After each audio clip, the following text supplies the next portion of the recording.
What's up and welcome to Kind of Funny's DCEU in review. As always, I'm Tim Gettys, joined by the Nitro Rifle, Andy Cortez.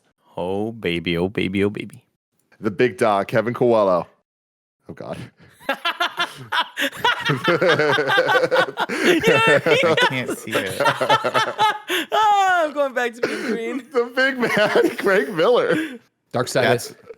Yes. And of course, the producer / seducer, Nick Scarpino. Andy, I thought I got a Coke Zero, but what I really got was a cherry Coke Zero. Oh, you're in for a treat, I'm big dog. very excited about this. You're this in for is a exactly treat, what I baby. needed for this Oh, review. cook it up.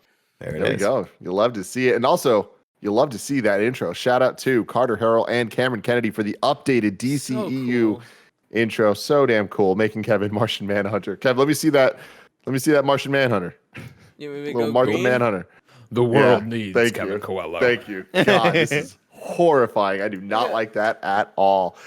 But this is Kind of Funny's DCEU in review, where we rank and review every movie in the DC expanded universe. Greg, which one is it? Extended, isn't it? Expanded. No, that can't be right. No, that can't be right. Whatever it is. You caught me off guard. I wasn't listening to you. Oh, that's what we're doing. Right? Extended. This is our beautiful show where we rank and review different franchises. We do 2 a week here on youtube.com/kindoffunny. You could also get it on roosterteeth.com as a video. If you want it as a podcast, search your favorite podcast service for Kinda Funny Reviews, and we'll be right there for you. If you want to get the show ad-free or watch live as we're recording, you can go to patreon.com/kindoffunny, just like our Patreon producers, the nanobiologist, and Sven McHale did. Thank both of you. Today, we're brought to you by BetterHelp and Babbel, but we'll tell you about that later because I can't wait to talk about Zack Snyder's Justice League with a runtime of 4 hours and 2 minutes, boys. 4 hours and 2 minutes. To meet the mandated runtime, more than 90 minutes of Snyder's footage was removed from the original cut, but the results still adhered to the basic outline of the story. There's estimates that Whedon's cut only uses about 10% of the footage that Snyder shot that we see in this movie. Snyder stated that only 4 to 5 minutes of new footage was shot during additional photography for the Snyder cut. It was released on March 18th, 2021, a couple years after the November 17th, 2017 release of the original Justice League. Snyder has expressed his interest in screening the film in IMAX theaters, to no one's surprise, once COVID-19 is under control. Snyder has said for the theatrical release, there will be a 10-minute intermission halfway in the movie to let people go pee-pee. Go pee-pee. This is, once again, directed by Zack Snyder and music by Tom Holkenborg. Who is that, Greg That's Miller? a fake name. That's a DJ Ziz Zab Zab. Junkie XL. Junkie XL composed the film's score. He had previously completed an entire score for the theatrical version of Justice League before being replaced by Danny Elfman following Snyder's departure and Whedon's arrival. When Holkenborg was rehired to score the film in early 2020, he decided to start and make a brand new score for the film, which consists of 54 tracks and is 4 hours and 20 minutes long, and somehow managed to give Wonder Woman an even more obnoxious theme song. A budget of $70 million, which is in addition to the $300 million that the original took to make. So the $70 million is just for this cut right here. A box office of $657.9 million for the original movie against an estimated break-even point of as much as $750 million. Deadline Hollywood reported that the film lost Warner Brothers over $60 million, and that's not even including what they're talking about now. The cut was filmed in and released in an open matte 1:33:1 aspect ratio. So there you go. Andy Cortez, what'd you think about Justice League, the Snyder cut? Kevin, what were you going to say first? Go ahead. I just why is it so tight? It's like every shot is this big, like as big as our squares are. I think these are probably 4:3 or the 1:3. I think I have more space. Ratio. Or Nick and Tim do for sure. It makes me feel so claustrophobic. God, Well, what's interesting is they're not. I actually don't think they're tighter. I think they're actually wider, taller, this way. But generally, what I think they did was for the theatrical release, they cropped in on that frame. Yeah. And so a lot of the shots that you watch in the Whedon cut, and I could be wrong about this, but I think that's what they did. I think he just actually is using the full all the information on the sensor. Open matte, like that's where that comes from. Yeah, so it's the full open frame, matte, you would take basically. it and then you add the bars on top of it. You add the bars on top and bottom. So what you're seeing, you're actually getting more frame in this, which I thought was fascinating. As to whether or not it adds to the movie or services the action of the plot, I don't know, but I thought it was a very interesting choice. Yeah. And Cortez. What did I think of it? I wasn't expecting a whole lot, and I think that Zack Snyder pulled it off. I think it's really damn good, and I wasn't expecting it to be. I think it is one of his best movies because I ended up watching the full thing last night. I know we're not doing the full thing tonight, but I thought it was pretty. I'd say close to amazing is what I would say. Kevin. So I've only watched half of it because I thought that's what we were supposed to do. And so no future spoilers for the second half of the movie. Spoilers. No future spoilers. Well, I mean, like things have been changing, little things. Sure. But yeah, so far I've actually been surprised how much I enjoyed all like the extra stuff. Where it's like, yeah, I know they're giving us a lot, but I kind of feel like it works. Greg Miller.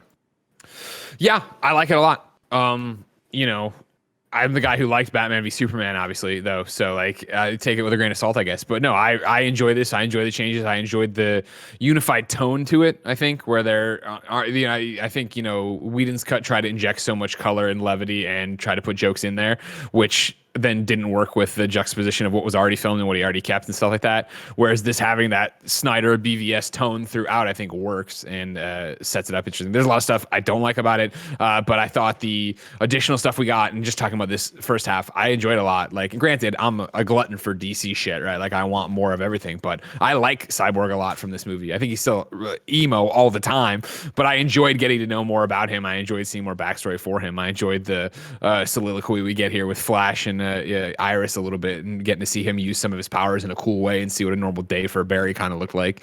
I enjoy those additions and I enjoy the tone so far, and I like it a lot.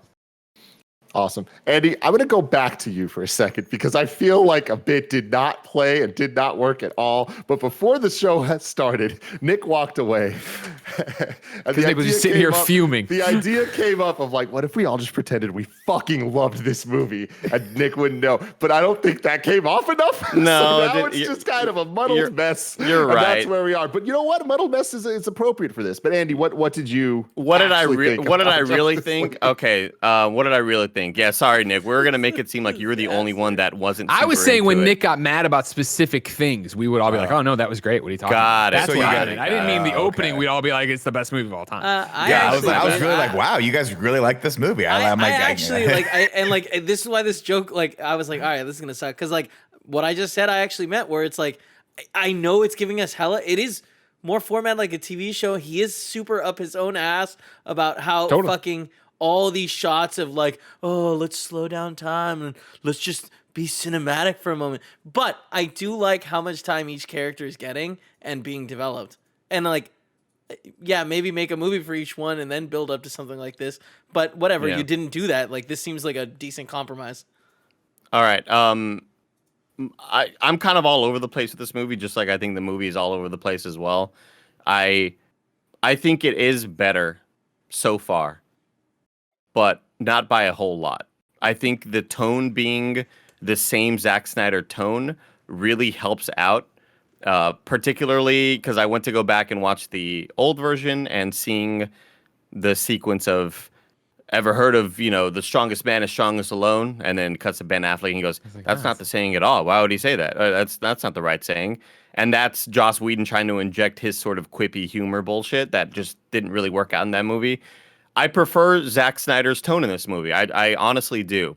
I don't think it's leaps and bounds a huge improvement. However, I think I still think it. I'm kind of with you, Kevin, where it's like, yeah, sure, we're getting more character development, but make it a TV show like this.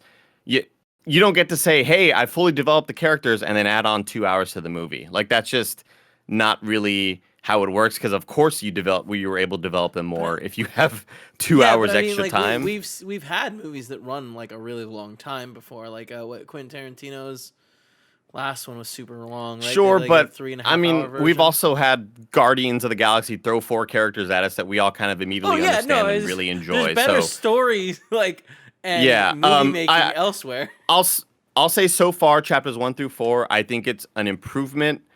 not a huge improvement, however, to the regular Justice League. Although popping on the old one, I'm like, damn, I miss this color. I miss kind of how things were colorful and not super desaturated and 300 looking, you know?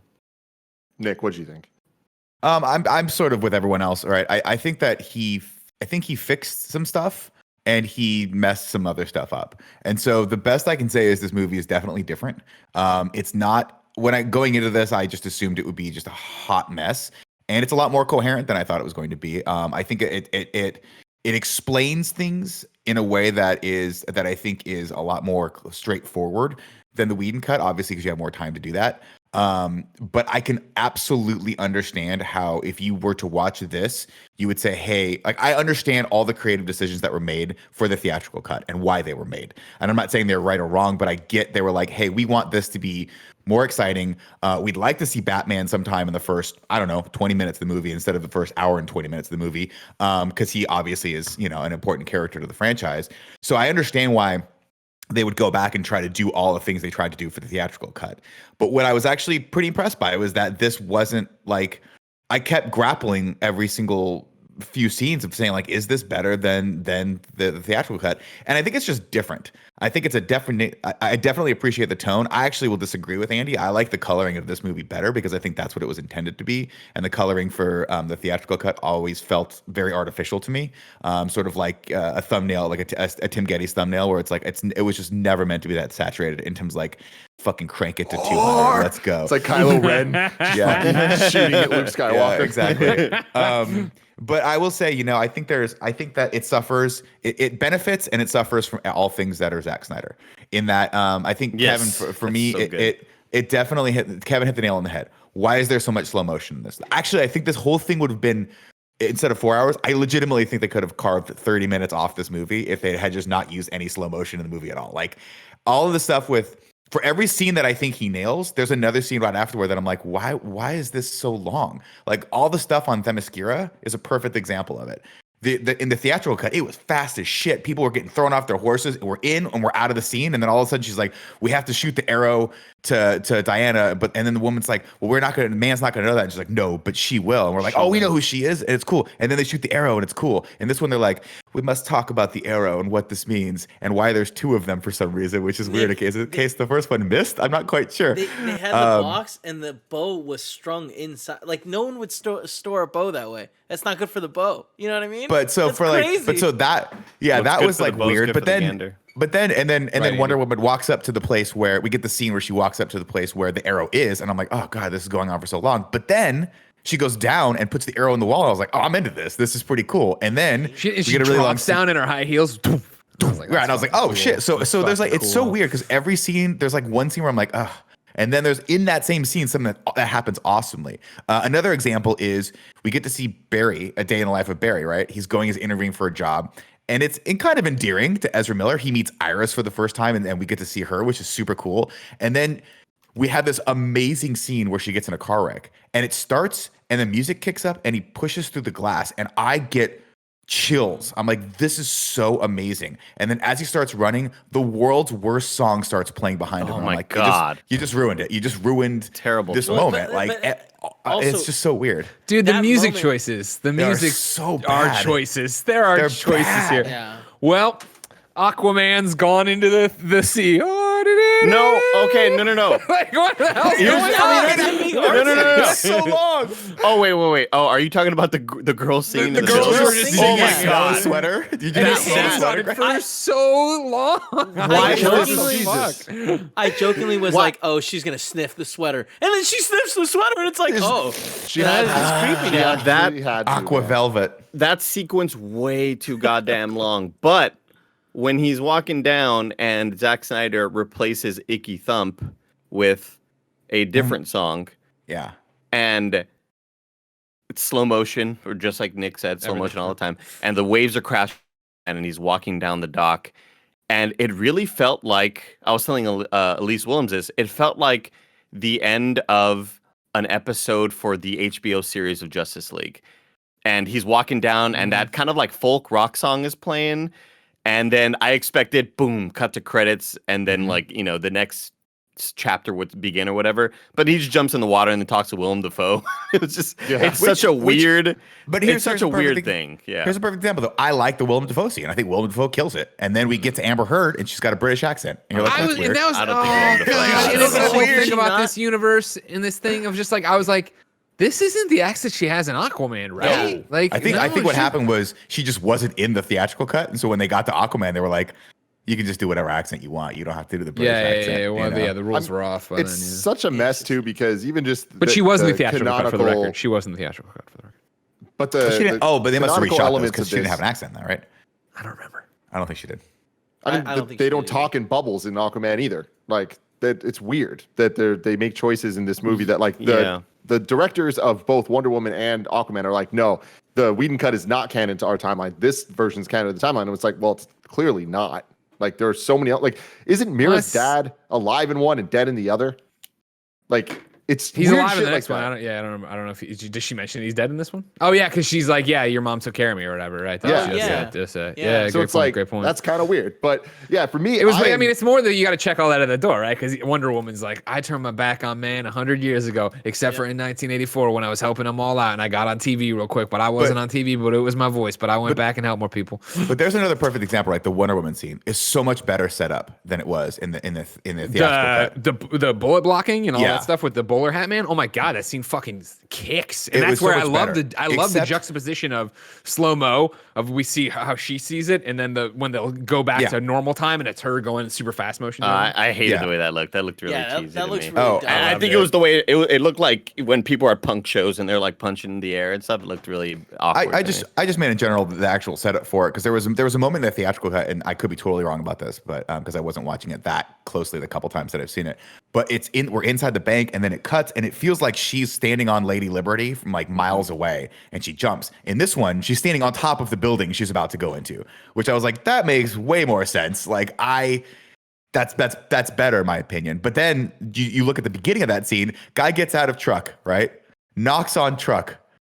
Doors open, guys with guns come out. He walks past a guard who saw him get out of the truck with the guys with the guns, and the guard looks up and goes, "Oh no, I don't know what to do." Pulls the gun up, and then the guy shoots him in the back with a silencer. I'm like, you didn't see the guy get like release those? It doesn't matter. Jobs. They're distracted. For every scene that he knocks out of the park, there's something in there that just makes me go, "Oh, this is such an interesting choice that probably should have been edited around." But because he doesn't have to edit anything, we're getting all the good and all the bad that is Zack Snyder.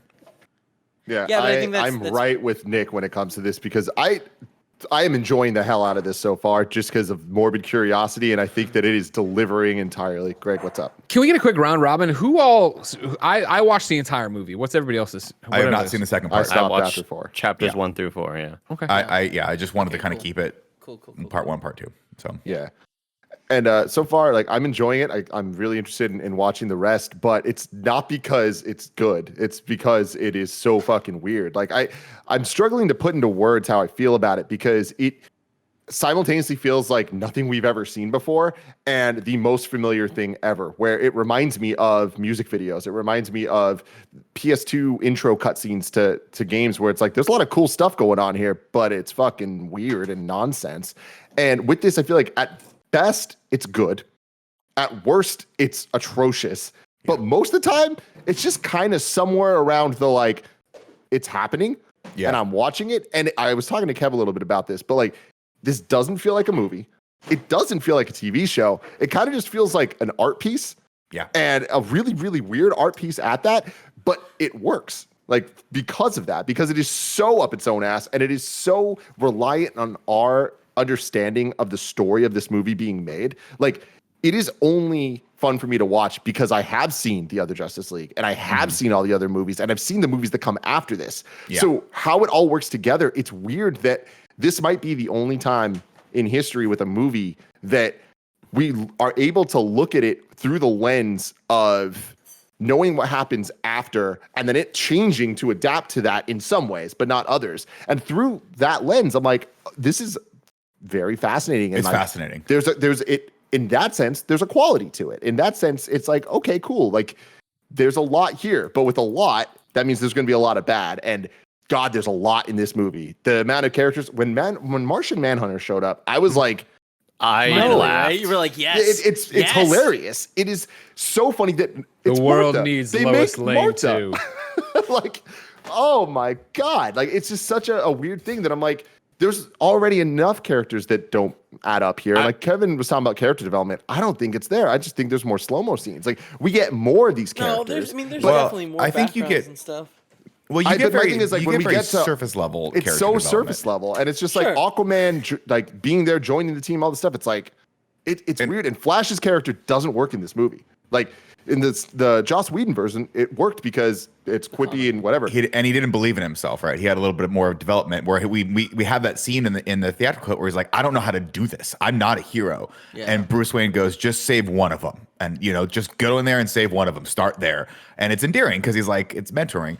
It's just a different character in this for me. But to paint this more in a positive light, we get a lot more Cyborg in this. And I think that actually makes so much more sense because Cyborg is the only person that can actually tell the audience what the fuck is going on with these mother boxes because he's integrated with one of them. I think that was a very, very smart choice, and I think that's very sorely lacking in the theatrical version. So I like him being a bigger presence in this because I think it makes more sense. Having said that, though, Snyder doesn't really understand how to do backstory for people in a way that ingratiates you to them. And so he's very surface level and he's very like what you see is what you get. Subtext is not Zack Snyder's a specialty. And so all the stuff we get with him, with the mother and all that stuff, it just kind of feels weirdly out of whack and like it should have obviously been its own movie. And then we get that moment where he's like, we've got to make this guy a hero. Right? We have to make this guy we have to make people know that he's a good guy. So let's have him Robin Hood. Let's have him rob from the rich and give to the poor and basically commit a financial crime for this woman who we have no idea who she is and we'll never see again. Well, keep in mind, too, like in that conversation the mom has with the dean, he's like, listen, your son's a certified genius, but he can't go in and change his friend's grades. And you're like, yeah, that's accurate. And the mom's like, this woman like lost her house or whatever. What were you doing for her? And it's like, no, that still doesn't justify changing her grades. Like, I mean, there's got to be some other way to help her, right? Like, I don't know. Those sequences. What it reminds me of is, like Destiny coming out and then saying, if you want the backstories for these characters, we put out some web videos to go watch on the internet, and that's what all these little moments remind me of. It just seems like the stuff that they got rid of on the cutting room, that got stuck on the cutting room floor for a pretty good reason. Like I like that they give. I like a lot of Cyborg's sort of motivations, right? Like we start to understand why he feels the way he does, right? But I don't think we needed to see the bank scene. We didn't need to see all of that information with it all displayed and like. The world is at your fingertips, Cyborg, and then the sequence where Victor, like this, the strength is the tip of the iceberg. Like you could launch nukes, and I'm like, fuck, do I want this kid with the ability? Am I cheering for the guy who's pissed off at everybody and wants to launch nukes? But also very angry. And there's also a thing I also want to mention, and I know that it's not like they reshot a lot of these sequences because they said so or whatever, but. With Ezra Miller and with Ray Fisher, Ezra Miller, I think at the time of filming it was 25, maybe 24, but he still really comes off to me as a 34-year-old trying to play an early 20s, late teenager type of character.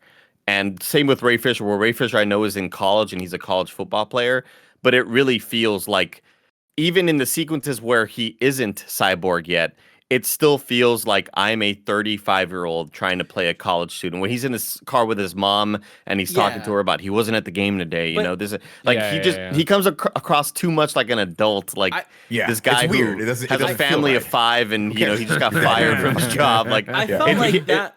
The characterization isn't youth enough. There's not enough youth there. I assume that shot was a reshoot because he looks older than he does in the rest of the movie. In that one scene, because that's a close-up shot of his face, and I feel like we spend a lot of time, and it's like he looks older in there. So I don't know. I have no idea whether is or isn't.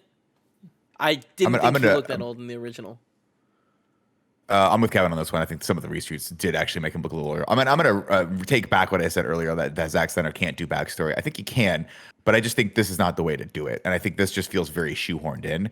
And we all know that all these movies should have come before this movie, right? We should have seen the Cyborg movie first. We should have seen the character development, because then you really could have developed. I mean, at the core of it is the relationship between him and his father. Him being like this sort of Robin Hood like character. It's too much. It's all just too much thrown into the pot, which is this whole movie is. Absolutely. And with that, Nick, like, you know, it's impossible to talk about this without talking about the MCU in some way of like why this doesn't work for us. And I think that it's not just, they didn't nail what Avengers 1 nailed. This movie is attempting to be Avengers 1, Age of Ultron, and Infinity War all in one. It is trying to be Avengers 1 of getting the team together for the first time. It's trying to be Age of Ultron of here's Martian Manhunter and all this other stuff, elements that are teasing future projects. And it's Infinity War of like, here are these mother boxes, and like we need to collect them all from all the different groups that we've known from the other movies. And they put all of that into this one movie that didn't have the backup to get here. So what this movie is a lot of answering questions. Like, I think that what the Snyder Cut does well is answer questions from the Joss Whedon cut of like, that's why. Like, that's why this happened, or this is what's causing that. But it's like at some point, this movie starts asking new questions and answering them immediately. So every scene feels like it's asking a question to then immediately answer it to just move to the next thing. Yeah. And it's bizarre. But again, it's a weird art piece. Andy, what's up? I know at one point Greg has mentioned, because, you know, we brought up our criticisms for what we think the movie's going to be and why we are worried it won't work. And then Greg has mentioned before, no, that's part of the plan because Snyder had this and this planned. And so I know probably we're going to say a lot of shit in this episode that is definitely inaccurate because Zack Snyder's probably said, no, that wasn't supposed to happen. We were supposed to do this and that. But like when I went back to watch when I went back to watch the sequence where they are fighting against the Amazonians, against the Green Lantern people, against Zeus and Hades or whatever. When they're doing that, when they're the Age of Heroes moment. In the old version, it is Steppenwolf getting his shit kicked in, and in the new one, it is Darkseid. Fuck yeah. And I don't really understand, like, was it always supposed to be Darkseid, or did Zack Snyder change that for this? Yeah, well, I think it was always Darkseid. Whedon's the one who got rid of it because this is the whole thing where Warner Brothers yanked up on the stick, right? They were like, got it. Fuck no, we're done. This is our chance to get rid of him. We don't, because this is the reason, like, you know, people have been like, why does Zack Snyder's Justice League end on a cliffhanger? Spoiler alerts, it's going to end on a cliffhanger. It ends on a cliffhanger because they were going to make Justice League Part 2. That was the plan. And so when WB had their chance to get out of that plan, they yanked up on the stick and were like, get rid of Darkseid, put in Steppenwolf, and have it just end here. Have it bring back Superman and have it just be the fucking end of it. Tim Gettys. Greg, have you seen the leaked stuff of Justice League 2 and 3 that came out? Of like the screen, not screenplays, but like storyboards and stuff? Snyder stuff? I mean, I think Greg did, years ago, I knew about the shirt. And the stuff from like a month ago, this happened. I haven't seen. I gotta find this stuff and send it to you. We need to do a show about it. It's fucking insane. No, like, I know what the plot was going to be. Like, I know where we were going with this. I know what Nightmare leads to and all that jazz. Yeah, it's crazy shit. To me, it's fun. It's fun because you guys don't. No, well, you're gonna fucking get some of that in the next half, Kevin. You know what I mean? You read half the book here. I want to know real quick. If you don't know what's coming, I think it's gonna be interesting because it was one of those things. Like the shirt. If you're a big Snyder fan or whatever, that laid the whole thing out and he talked about it. He's talked about here, there. There was like a moment that's coming up in the second half. Where I was like, I was like so into it. 3 hours in, I was like, oh fuck, I forgot about that. That was like a plot point. That's cool that they're actually doing that. I forgot that Superman was in this movie. Yeah. I mean, that's the thing though. When we first see him, when they're explaining the mother box thing, and he's like, are we all thinking what I'm thinking right now? And then Cyborg like puts Superman on the thing, and it skyrockets up, and we hear the music. I'm like, fuck, that was hype. Yeah. And there are those moments in this, but I mean, Andy, to go back to the Golden Age or Age of Heroes, that fight. Yeah. I thought that was better done in the theatrical cut. This one goes on forever, and it sounds like Wonder Woman is reading a fucking history report from 8th grade. And then this person did this, and then this person. I'm like, bro, too long. But I mean, seeing Darkseid there getting his ass kicked, I think was a terrible choice. I think keeping it Steppenwolf the entire time was a smarter choice. I don't think it worked in this. I think it takes that big baddie and kind of just is like, well, someone already beat him, so what does it matter? Why, when and if Superman comes back? So I think the escalation of bad guys was a really important thing that Whedon did that they're now dialing back. Whatever, doesn't matter. Having said that, I think Steppenwolf in this is so much cooler and so much better as a character than he was in the theatrical cut. And when I first saw him, I was like, oh, it's just change for change's sake. But the armor is cool. Having it be its own character is cool. Having him actually be like kind of a sad, like tragic character is a lot more compelling than just having him be this generic bad guy. And I think the overall design of him is way better in this one. For sure. I couldn't disagree with you more. I love the idea that like Darkseid is the big bad, and the Age of Heroes. Like, if you want it, we can dive into it here. We can wait till we get to the plot of like how. It's not like he fucking misplaced his car keys. He had the anti-life equation and then got dragged on a ship, and they're like, well, the mother box is turned off. We can't find that world anymore. I'm like, what? Like, why did you fly that far away? It's like Lost in Space. They didn't fly away. They teleport to another universe, Greg. You know what I mean? Okay, how did they get there in the first? But did he not know? Did he not remember Earth? They put in there'd be some random numbers, dominated planet trail to get us back to Earth, isn't there? Doesn't matter. I love the idea that like I honestly like the Age of Heroes fight way more in this. Obviously, I'm just a sucker for Darkseid, but I loved him coming down and smashing and having the anti-life equation there. I loved when he hacks off the Green Lantern's hand this time around, right? And the ring comes up in front of him, and he goes to grab for it and gets shot with the air, and then it zips away. Like again, that Steppenwolf cut off the ring and the other one, and it flew past him or whatever. But just there was like stuff like I liked how long this went. It's one of those rare things where I liked the action in this film. Usually, if you've seen a DCEU or an MCU in review, I think a lot of times I just kind of glaze over while people punch each other, but there was a bunch of different scenes here where I actually really enjoyed the action. What is it about Zeus that just looks so fake? He was twice the size of everyone else. Yeah. He looks like someone from.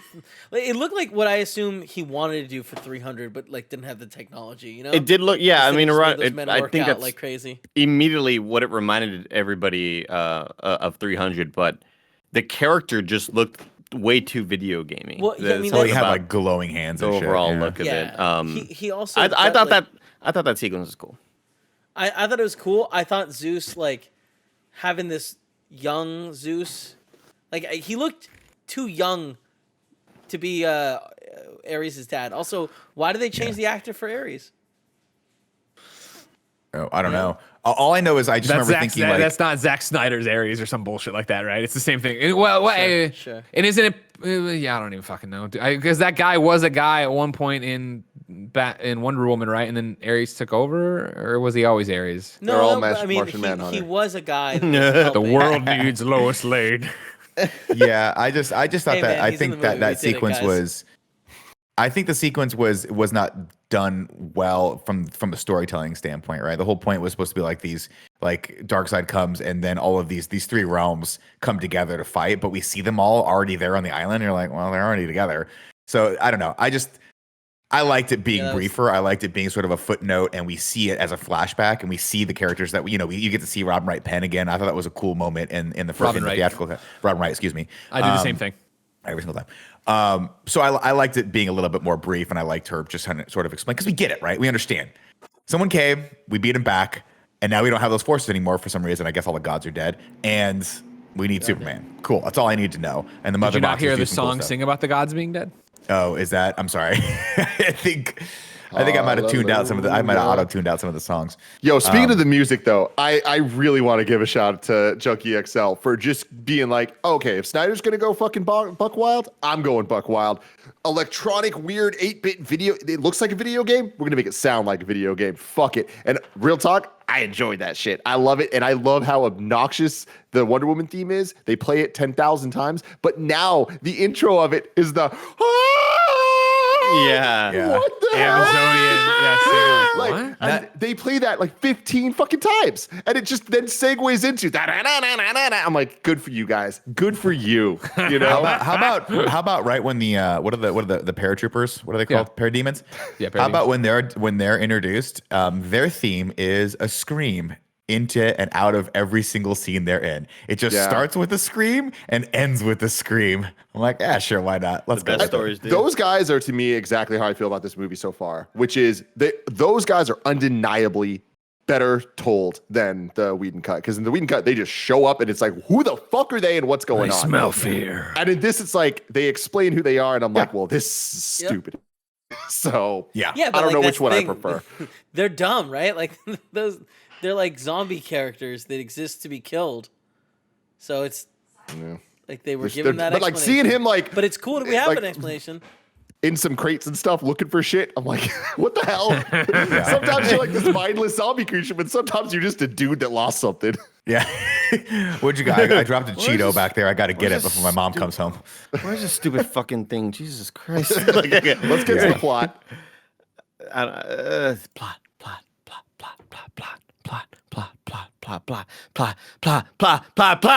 Everybody! Oh, you can't yell. You can't do that. I know. It fucking sucks having got to a work wife. in He's got a fucking wife your house. working, yeah. She's on a Finally important get call. Snyder cut. Lucy's You get done some everything shit. you want.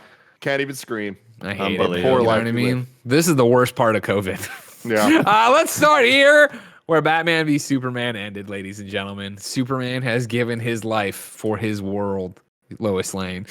He has driven the hateful spear into Doomsday's chest. Doomsday has driven his own spear into Superman's chest. And I appreciate ripping the Band-Aid off right away. Because in Batman v Superman, I remember sitting there, settling into my seat with my soda and my popcorn.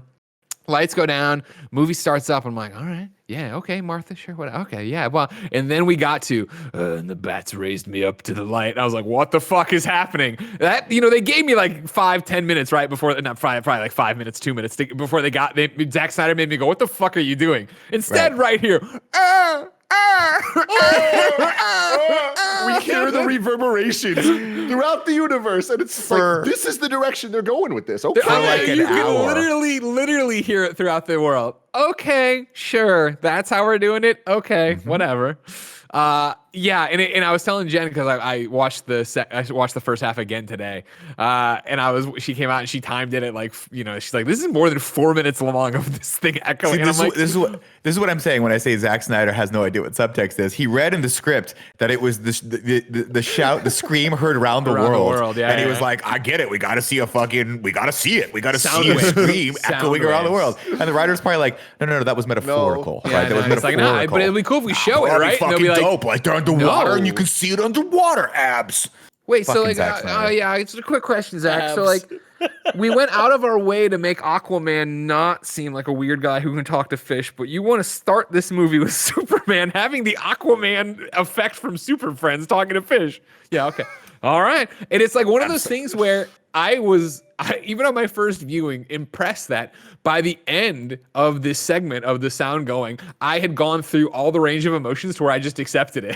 It goes on so long that it starts and you're like, the whole movie this is that. outrageous. Yeah. This is outrageous. What are you doing? This is dumb. It's still going. Oh, okay. Well, now we're But talking to Atlanteans. All right, let's it's and then it goes so down. Oh, and then it's like, oh fuck, that's right. We're in Themyscira, and the fucking voice. It's still going. All right. It's everywhere, man. Yeah. All right. Superman. That's how we're doing it. I mean, this is what's so sad, right? And this is exactly what we're talking about. Where like for every cool thing, there's another thing that makes you go, "What the hell?"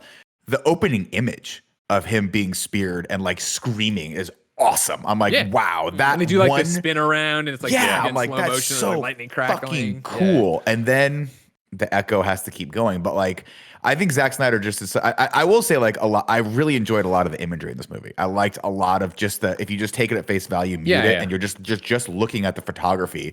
I think a lot of it is really, really cool in this. And Well, that that's a one long shot running- really fucking got me. That's like a long running thing, right? Janet Garcia, get out of here. What are you What's doing? up, Janet Garcia? Get out of here. Hi. Get out. Why are you? You're not the Snyder Cut. Get out of here. Yeah, no, I think that there's so many people who've said that in the run up to this, and I agree with it as well, right? Of like, Zack Snyder knows how to make a pretty frame. He knows how to make a pretty image, right? And it's everywhere else that there's problems in terms of storytelling and pacing and yada, yada, yada. But yeah, I think I agree with you, right? Up until the weird Aquaman super friend effect. You're like, all right. But Superman yells as he dies, and his voice goes around the world. We get to see Cyborg. His mother box wakes up for a second. He's like, what's that? Not my problem.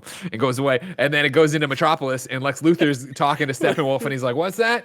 Not my problem. And then it goes Like that. Did it seem like that footage of Lex Luthor was like poorly rotoscoped out from a different shot? Yes. That strikes me as either that was a reshoot or it was just the I think they super unfinished effect that they had to toss in. I think they That took looked footage awful. from the other movie and threw it in there because they needed that shot. That looked I think really a lot of bad. that. The Bad. underwater portion just did not look good, where he's supposed not to even be there yet. sort of in this Superman juice. Yeah. We are there. Okay. Yeah. He's in the raspberry jam for Superman Batman v juice? Superman. The Genesis chamber, if you remember. The Genesis Yeah. chamber. Genesis. And he's like, all right, cool, not my problem. Then it goes into water, and I guess maybe it gets worn down there, maybe not, because there's no real explanation. Correct me if I'm wrong, for why the Themyscira box wakes up, but it doesn't matter. The Atlantean one shakes a bit, and it's like, nah, not my problem. Snooze. All these mother boxes, they're snoozing. They don't need to worry about this, because again, why the fuck would they know what a Kryptonian is? Whatever. But they can't. And also, there was no Kryptonian protecting the world. It doesn't matter. It goes all the way to Themyscira, though, and that mother box goes ring-a-ding-ding, Andy, and it wakes up, and all the Amazonians go, ah! Because they've just been sitting around protecting it the whole time. Yeah. Atlanteans, they fucking toss it in a hole. Fucking America, we're like, Humans, this thing's from the Nazis. We don't give a shit. Give it. This guy's like, hello. I've noticed that this is alien tech and that's alien tech. Different But- civilizations, and they're like, just check it out, Silas. Just take it. What Just a take it and do whatever crazy you want. budget. What a crazy budget. Like, some places can't even afford to have one security guard on deck, but this I know, thing, right? they've got the strongest people on deck 24/7, or maybe it's 35/9. I don't know how the Amazonians keep time, Greg. Exactly, But they're yeah, there, exactly. and Yeah, they're it'd be ready the for same. in case anything pops out of it. Yeah. 35.9, Unless their Kevin. hours have less minutes. I love when we go into what happened with the boxes and like we see the Amazonians like forging it in steel and like smashing it and like putting it in a fucking special thing. And then we get the Atlanteans are like, hey, Atlanteans. octopus, suck They this. it sucks it with an octopus, and then it gets to the humans, and they just bury it in a fucking hole. It's like a foot deep. They're like, Yo, it's good. We're literally good. later, if I'm remembering this correctly, it's Cyborg buries it, and it's foot like deep. literally like if it Yeah. even. Bro, What you the can just fuck? reach in and grab that thing. It's so weird, especially when you're a superhero. Well, not Cyborg only does did. he do that, but he does the thing that he had to do because I was like, "What the fuck is it?" Like, I forgot because by the time we Nick. got back to him, I was like, "What's in the gym bag? Why does he keep carrying his clothes with him?" And he has to open it up to show you that it's the box. And you're like, "Oh, right, it's the box." And then You he missed throws it in. beforehand. Nick, you missed beforehand when the humans are digging it under. The scene right before, one of the guys just threw it into the woods. He was like, just get rid of it. And they're Yeah, like, no, just we go. got it. It's I still can there. still see Andy. I can still see it. It's far enough. No, It's you far put it enough. down and took like a bush and just put it over it. And they're like, no, that won't. It's Like, not gonna work. It would have been better if you put it in my grandma's room that you weren't allowed in. You know where all the plastic was. Like, Yeah. just put it over Yeah, there. yeah, No yeah. one will ever know what it is. Just put it Put in it, that room. put it behind this tree. Like, no, but you could see it from other angles. Just, Yeah, just you 'cause can we go behind can't the see tree. it. There's another house over there. They can see it.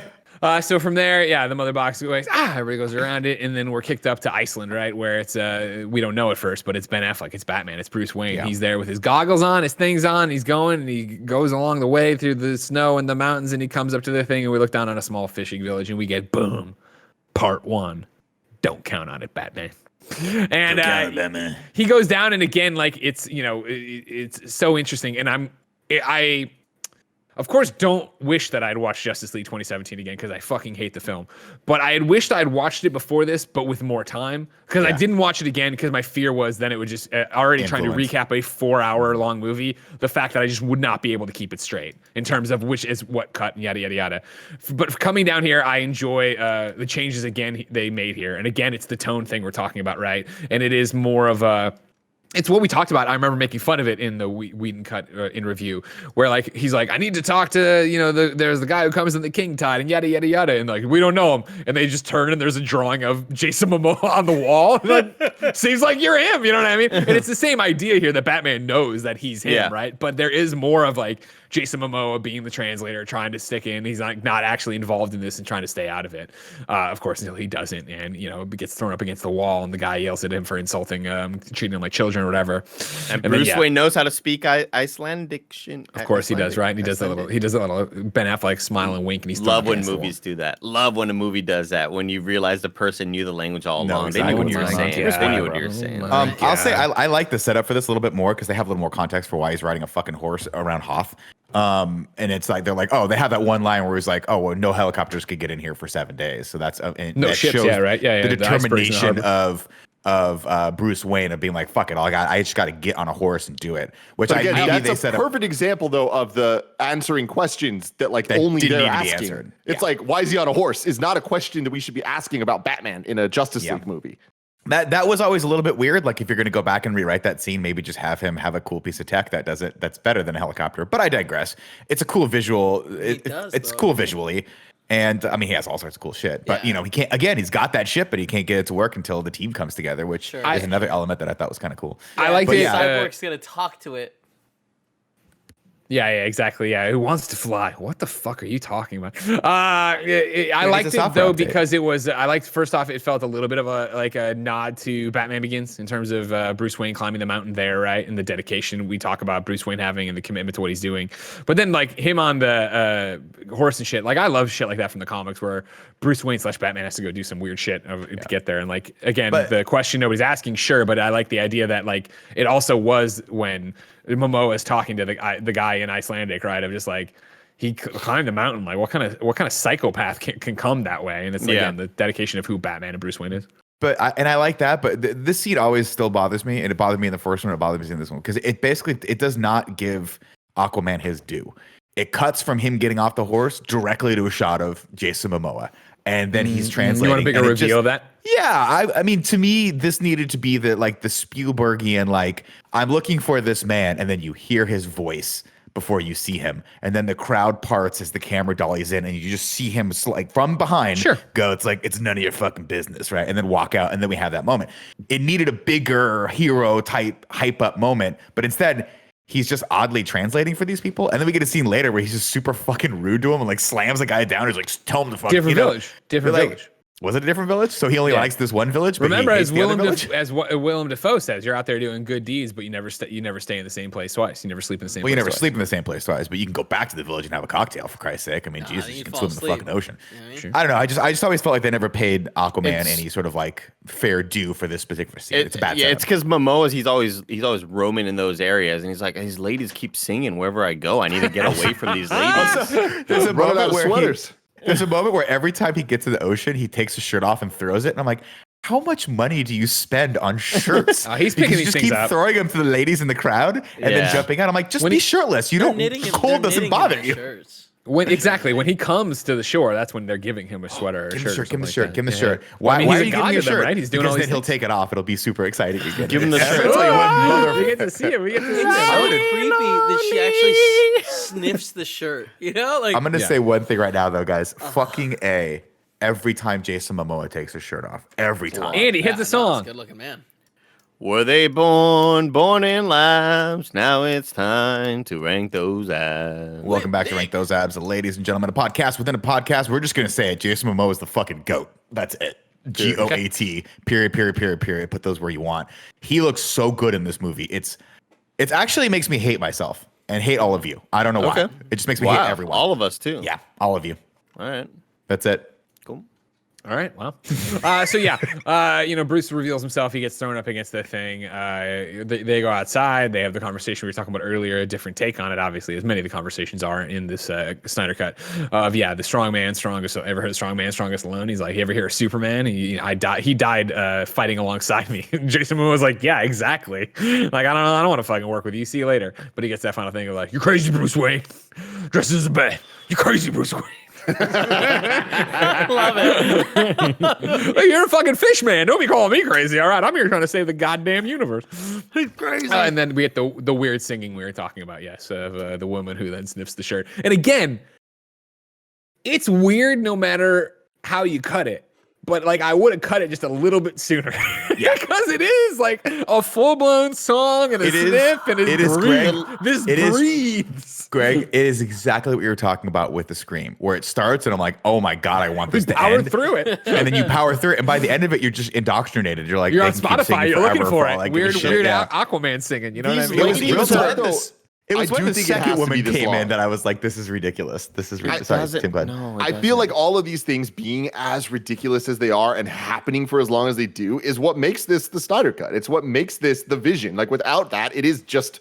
You've nailed it. I think you nailed it at the top of the show that like this doesn't feel like a TV show and it doesn't feel like a movie. It feels like an art piece. And it is. Yeah, but again, like it's so much influenced by the entirety of this story that to get to this point and be like, all right, you win. Do whatever you want. He's like, cool, I'm making it for IMAX. But it's going to be on HBO Max. It's going to be made for IMAX. God damn it. But whether or not we like that, and this is the question we'll have to all decide, right, is the value of this movie, to Tim's point, is comparing it to the original, right? And comparing and contrasting. Does it make it a good movie though? Does it make it a good The answer is narrative? no to that question. Right. I want to say that we all thought the singing was weird, right? And I think Tim, I totally disagree. I think it should have been way shorter. But it's when Homegirl in the back starts harmonizing, and I was like, "What is going on right now? Like this shouldn't be happening." Andy, they all come together and they start like walking, and you're like, "Are we Are they going gonna kill into Bruce a Wayne? late '80s like fucking music video right now? Like, what is happening in this movie?" I had to video, pause it and just kind of like I don't know if I'm ready for the rest of this, and we are at this point 15 minutes in, maybe. I don't know. We're We got a still brisk 3 hours 45 left. Yeah. wet behind the ears on this one. Then you get a quick scene. You want something quick, you're out of it. We get to see a quick shot of Martha. You know what I mean? I don't know if you know this. It's Superman's mother. She, of course, is at the gravesite looking like she's saying goodbye to Jonathan Clark. She's got her thing all built up. You got her U-Haul there. She's got her truck. Looks like she's saying goodbye. Then she drives out of town, it looks like, and drives past the house that's been foreclosed on. And then, of course, spoilers later, it'll just be, I just moved closer to the diner. I'm like, well, what was the dramatic going to say goodbye to your family then? But okay, whatever. Nick, you had your hand up. I'm sorry. I was just gonna say, that actually sounds like a smart move for you. You know, you're just a one You know, person. this big you don't need house. all What that are you space. doing about? Not to mention this house got smashed by Zod. You know what I mean? People It's- know yeah, the it's jigs got up some that something's going on in this foundational house. problems. Yeah, I was gonna say I didn't realize she was at a different spot. So when I first watched this, I was like, "Is the graveyard right behind the house? Did they bury all the Kents like right in the farm back there?" I mean, wouldn't and also, that make sense though? Family plot. yeah. Oh, it does. But then who's gonna buy that house? And if so, do you Superman's have to keep... body's in the back. I'll buy it. Oh, that'd be cool. What would you do with the body, Greg? No, Probably reanimate it with a mother box. You know what I mean? Me and Kevin would get it going. Kevin could get enough I jewels like into a that box to challenge. reactivate Superman. Yeah. Kevin's like, I think the problem is we need more jewels. We need more mega jewels. You mean like We need more Imagine, kilowatts. imagine this reboot of Weird Science where it's me and Kevin reanimating Superman. It just cuts and he's just zapping Superman's nipples for no reason. They're like, how else is it? No, this is the best way to get it through. Turn over Ranger Danger. It's got the things coming off the battery to his nipple. Kevin, it's I got have no lost brakes. the thread. I have lost the Mother thread box to hanging all on of his this. head. You know what I mean? I'll strap in, God. Andy. Go pour yourself some recap juice. You're not even. There's no light at the end of the tunnel for you. We haven't even gotten to the motherfucker. You're second trapped part where in here people with start me. Gregorian chanting yet. So after that, we go to we get a nice scene here of I'm always down for more Jeremy Irons and Ben Affleck. I'm always down for more Bruce and Alfred here, 100%. right? And so Yes. this is Oh, yeah. Bruce coming back to the plane after and getting to tell Alfred that he found him. He found the Aquaman, and then of course he won't there. But we had a fun conversation where Jeremy Irons like, can't we go look for a meta-human in Cabo? Yeah, in Nick. I'll tell you the thing that ruined this scene for me. Oh, here we fucking go. Just enjoy it. I'm going to tell you something. Guys, don't put a bad wig on Ben Affleck Oh God, when the Andy, wind's hit the blowing. song. When the wind's blowing, okay?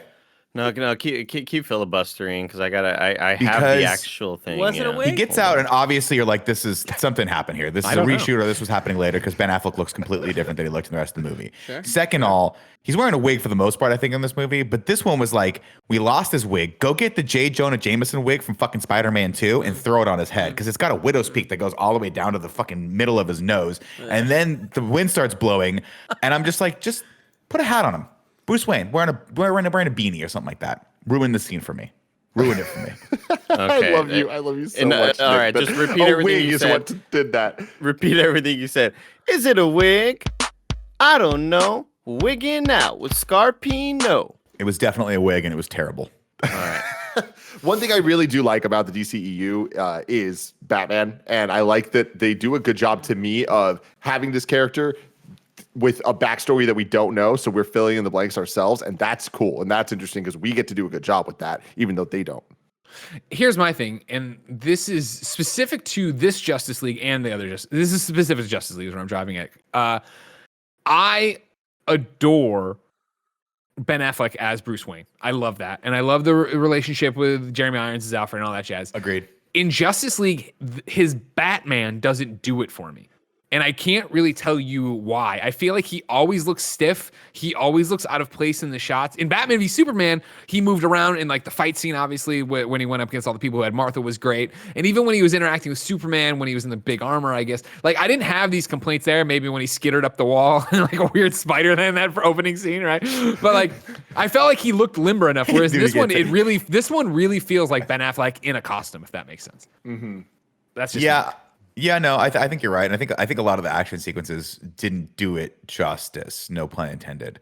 That's why I didn't love that original scene that we didn't reshot like that. That put him in where he's on top of the rooftop, and the guy was like, "They come at night. I know an odd amount about these things that no one's ever seen before, but I know about them."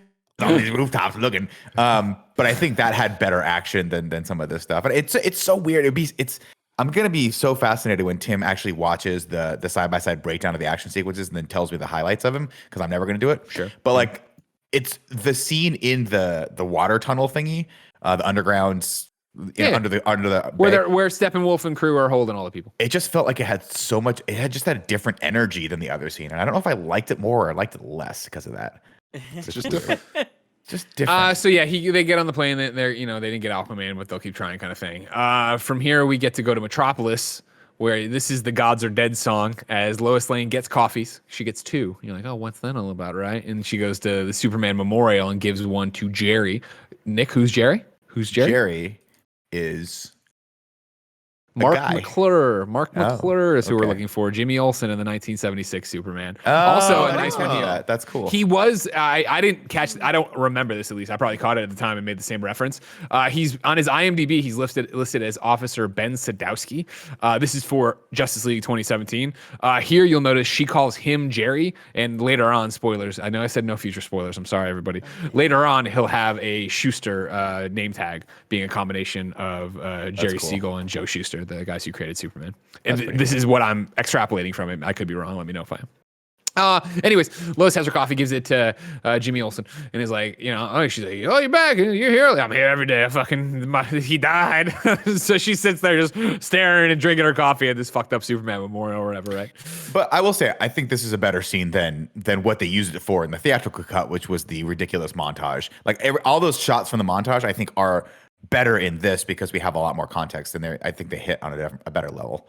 I like Lois. I think they do a way better job of showing a grieving Lois here, right? Yeah. Well, Like, I mean, the lead up to her walking up to it, and we know where she's at because we've A, seen the movie before, and B, we know the universe, we know what she's doing. But I like the way this scene was shot. She hands him the coffee. She goes, "Yeah, I come every day," right? And you're like, "Oh, she's at the memorial." And as she walks up, we get that nice reveal as the camera's kind of pushing up with her of the actual Superman memorial for the first time, and that hit. Sure. I was like, okay, that I feel that. That's good. Jumping off of that memorial, we go to the memorial in London, baby, where one of the fucking bridges has the Superman S up there mourning their fallen hero, of course. Looks cool as hell.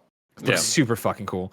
And this is where, the bowler hat dude and his gang of terrorists who want to send the world back to the Dark Ages, they roll in. We already kind of touched on it, right? They get out of the van, they blow the dude away in the street, they go in there and take down, it's not a House of Parliament, but there's lawyers in wigs. Maybe it is the House of Parliament. I don't fucking know too much about it. I'm not going to bring in Lucy on this one. Let's not act like we know, yeah. Forget You know what I mean? everything Let me, Andy, while we're here, let's not act like we care, all right? Frankly, don't. however you guys want to prosecute your criminals over there, you want to wear wigs, go for it. I'm not going to judge. You know what I mean? That's how you want to do it, but I don't have to learn about it either, right, Kevin? Yep, we don't gotta know. Nick said it earlier, Why but do they wear wigs? Like I want to know real bad. I don't know. Wigging out with Scarpino. Nick, why do they wear wigs yeah, that's a in really London? good question. It's a relic from leftover in the days when it used to rain a lot, and then the powder would hit the rain, and then it would sop it all up and go pop, pop, pop, pop, pop, pop, squeeze it out. You have a nice little juice for yourself later. I think Wow. he's lying. Yeah, he's Well, that's lying. awesome. Yeah, I don't think That's it's juice. real. That's nice. I don't think that's true, no. Earlier, Nick was talking about the scene compared to the Whedon cut of the Wonder Woman action scene, and I agree that I really like the build up to it, because like when the action starts happening, you're like, okay, I understand this now. Like this makes sense. It's not just out of nowhere Wonder Woman doing all this like Standing cool on moving this around thing, yeah. shit, and the standing scene, which was ridiculous. But Greg, this is definitely a question for you. Like these bad guys with the we want things in the old ages or whatever. Are they related to the main bad guys, like the plot at all, or is it just? No, they're just bad guys. This is literally just, hey, Wonder Woman's doing superhero stuff. This is what she's been doing. Yeah. It like, seems bad like guys- a weird ass bad guy plot for is. not being the plot of the movie. And it's Yeah, just like, it's- oh, it's just a scene we're doing to get a fight scene and introduction to Wonder Woman. But that seems like a really big plot. But like they were also. Well, I mean, their plot suicide doesn't make any bombers, right? sense, right? Like, yeah, they're just suicide bombers. They're going to blow this thing up. Yeah. They're not actually going to take everything offline, right? They're going to take But out what a Tim's couple city talking about blocks or is some like shit, right? the escalation of what their goal is seems like it should be the plot of the movie. They should be or a plot of a different movie where like these are a group of fanatics who are like willing to sacrifice themselves to like prove a point. That is a huge thing. They should have just been bank robbers. Like, why not just have me bank robbers? Exactly. Because that's the thing is like, it's not just doing superhero shit. It's too Bank epic. robbers are superhero shit. This is like Yeah. a Wonder Woman movie we didn't get to see. Right. Well, yeah, in Zack and- Snyder's Wonder Woman, she's fighting fanatics. Fuck, you're right. Yeah, Good they point. wanted to send it back to the Dark Ages, but there was a thing that if they blew it up, they might reactivate Steve Trevor's body, and then she'd have to figure out what to do with the wishes and the cubes. Not and stuff. again. She'd have to kill him, like actually beat him to death this time. I want you to know, as I was prepping for this, as I was prepping for this today. Sorry, Steve. I was in the shower thinking about this in a review and recapping all that, and I started laughing to myself of when we did 1984, and we talked about me and Kevin had that bit we ad-libbed of like Zod coming back on TV, and Kevin's reaction being like, honey, come in, we're about to get some wishes. What a stupid fucking plot point. Anyways, yeah, one. I was just saying, I can't believe we haven't mentioned the grapefruit thing that happened before we started streaming and Oh, when recording. Greg barfed up a grapefruit. Yeah, we'll get it to that at the doesn't end. That'll be the matter. post show It for. doesn't matter. Sorry. That's your epilogue, everybody. Stick around for the post show. Me barfing up a grapefruit. No, we didn't record it. It's gone. No, I know. I'm aware it's gone. I just meant this story for. Anyways, yeah. So they come in there. You know, they shoot that guy. They come in there. They shoot some stuff in the air. They have a bunch of kids and a bunch of lawyers with their powdered wigs that'll make juice, and they're all on the ground. And the guy calls down. He's like, "We'll call down with our demands soon enough. Don't you worry about it." And he hangs up and he's like, "Oh, back to the Dark Ages." And he's got his little thing and his little key and his little bomb or whatever. And I don't think this bomb would be that powerful, but they say it's pretty powerful. I love when the SWAT guy's like, I got a shot. Should I take it? And the other guy's like, no, there's more of them in there. I'm really anxious. I really like. This is London. We don't get to use guns as much. Situation. You can't fucking shoot one guy. They'll blow the whole thing up. You fucking moron. You know what? Go home, Steve. You're on fucking sniper duty today. You go home and think about that. You see him like walking like with his backpack and like, wait, well, Steve, what happened? Like, I got sent home. Did you try to shoot the guy again? There's a fucking woman on that roof. Yeah. Hey, guys, Meanwhile, nice yeah, team. Wonder Why Woman did is you up on the top, and then this is with the introduction of the new song. I was like, okay, this is Andy. where we're going. This is what we're doing this time around. Did it not remind you of when things start going down in Halo? Yes, yeah, absolutely. That's a great point. Great point. Oh my god, though. Like, Nick, what was your reaction when that song first played? And then what was your reaction when it played the 17th time? I mean, everything's sort of a blur right now. I'll be honest with you guys. So I don't. It didn't stick out to me as much as it stuck out to you. So because to me, I was focused on remembering the more egregious offenses, namely when a moment between two characters that is actually touching starts playing, and then somebody starts singing in the background, explaining exactly what's happening in that moment, and I'm like, I just, Gods are man, I good. didn't fucking need this.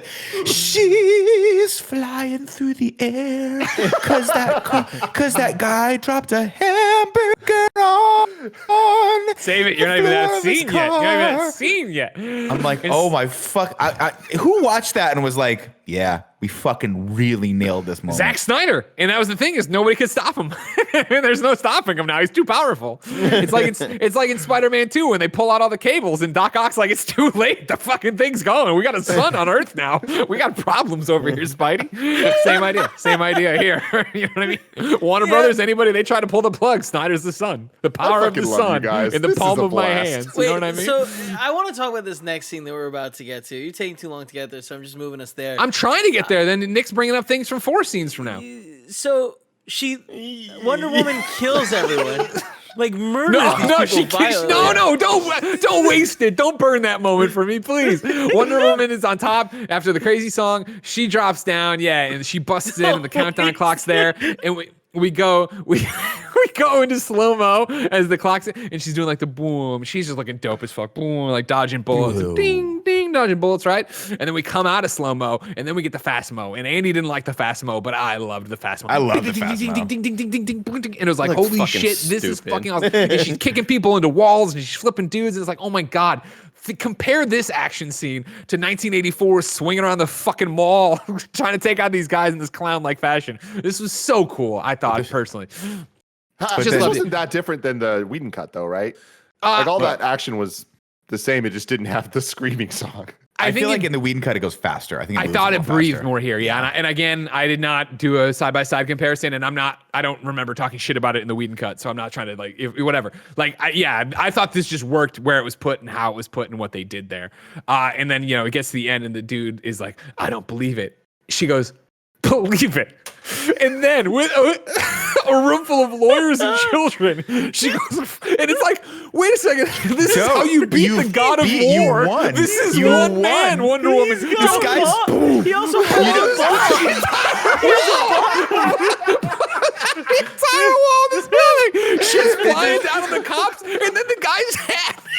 She turned bowling this man hat. to ash. She just pulverized this man. This is like a video game when you have the special meter filled and you didn't use it on the boss. There's just some slub over here, like just destroy him. I just God, in my I didn't brain even after think about this, that. I thought they were gonna There's more. I thought You they were guys- gonna cut back to the fucking kids and have their ears be bleeding and have, you know what I mean? Like, fuck, what the fuck was that? Not only that, but the guy was reloading and she moves at the speed of light. Yep. I was expecting her to just pop up to him, grab the gun, and be like, no, you're Like do the done. Superman I'm a thing, like, hero. yeah. Nope. Bend it. I'm a hero. You're going to jail. But apparently in Zack Snyder's universe, you can just do whatever the fuck you want as long as you're a hero, and that's fine. There's no You can commit Sokovia murder, you Accords can commit here. No financial Sokovia fraud. Accords here. You can log into an institution's back end and change records. It doesn't fucking matter. Yeah. Nothing I would have matters. loved for the cops to be like, wait, don't you have that lasso thing to like ask him for more information? Listen, about he was the... about to reload. right. But you just got Diana, all the you- bullets. If you ran straight at him too, it would have shot you. You would have been fine. So let me get this Had to straight use it, here. had to do it, You, had to do it. You disarmed the other 5 guys by letting them shoot bullets at you and then using your gauntlets of truth or whatever the fuck they're called, Gauntlets of truth, that's to right. deflect the bullets. But then this guy had something special, so you had to fucking pulverize him and turn him into just a And cause hundreds of thousands of dollars worth of damage to this Yeah. House of Parliament or wherever the fuck we are. You know, You the missed- cop cars, they're fucked up out there with the shit on them. Do we talk about the part where she grabs the case and jettisons no, it we into the didn't. air and then What? throws it up into the air? And then because Zack Snyder loves slow motion so much, we watch the fucking suitcase bomb, the suitcase spin in slow motion for 30 seconds. It's just a fucking suitcase. That's all it is. And it's spinning slowly. And I'm like, oh my God. And then it cuts to her slowly going up as it's spinning, looking at it. So she vaporized this dude. The cops outside are like, what the fuck just happened? Why didn't we let Billy shoot him at least? You know what I mean? We'd have a body. Steve's in the back. We're like, I told you. Did she just send him to another dimension? We're not sure.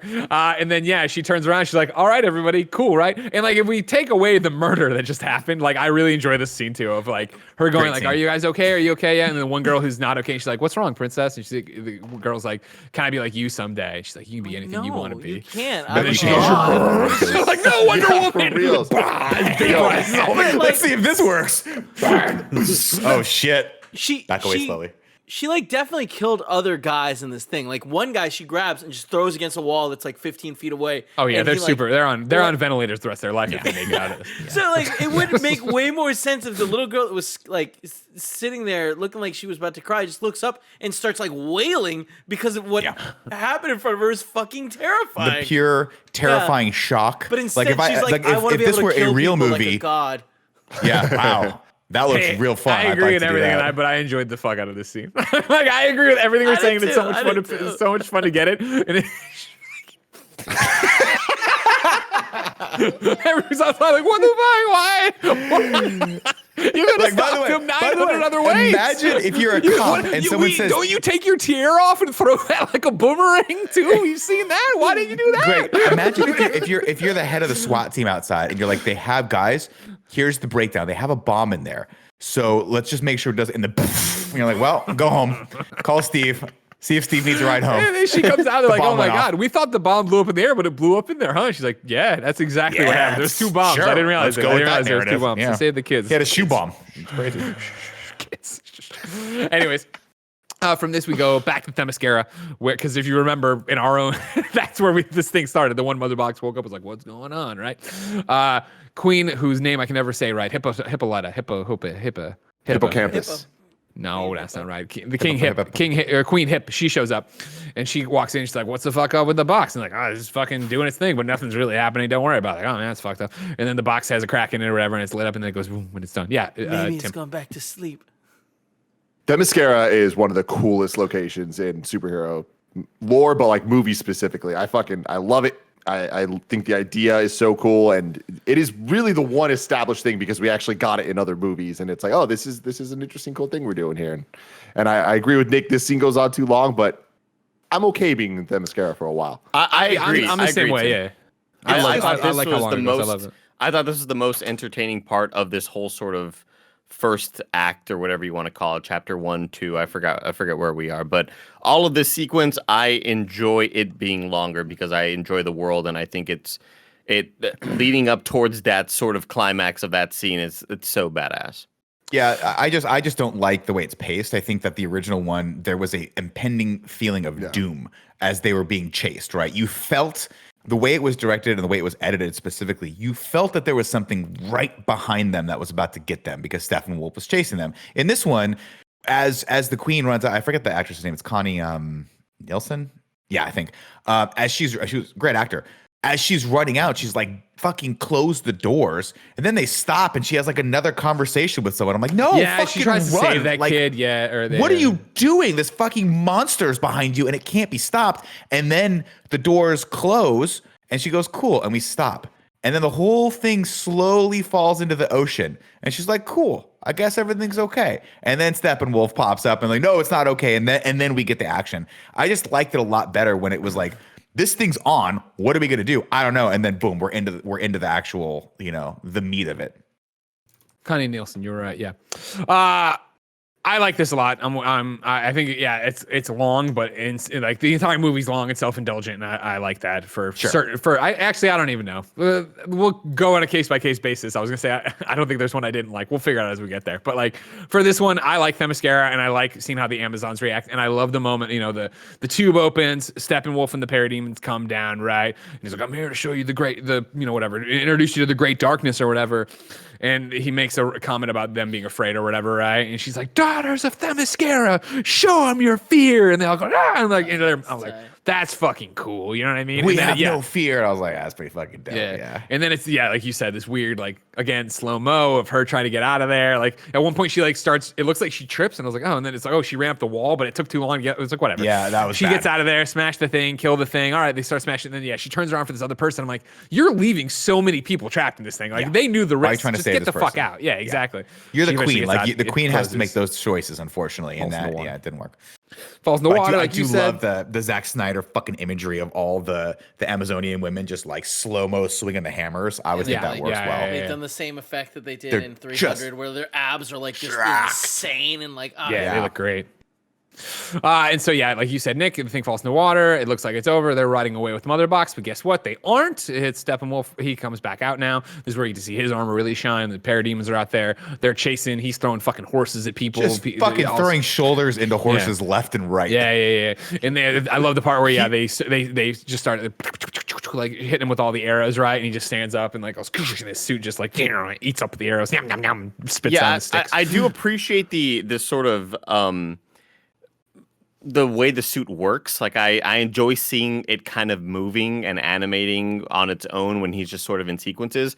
but it's still really, at the end of the day, looks like a bad guy I would have drawn as an elementary school kid. Sure. Like as a kid, I would try to draw a villain in Mortal Kombat, and it's like put spikes all over the dude's spikes, body. man. Yeah, that's kind of what it just comes down to me. I think you said it best in the context like last week where you said it looks like one of the things that would be on the side of the graphics card box.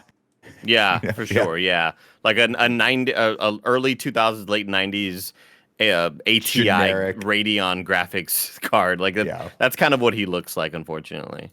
But he looks more menacing than the previous version, right?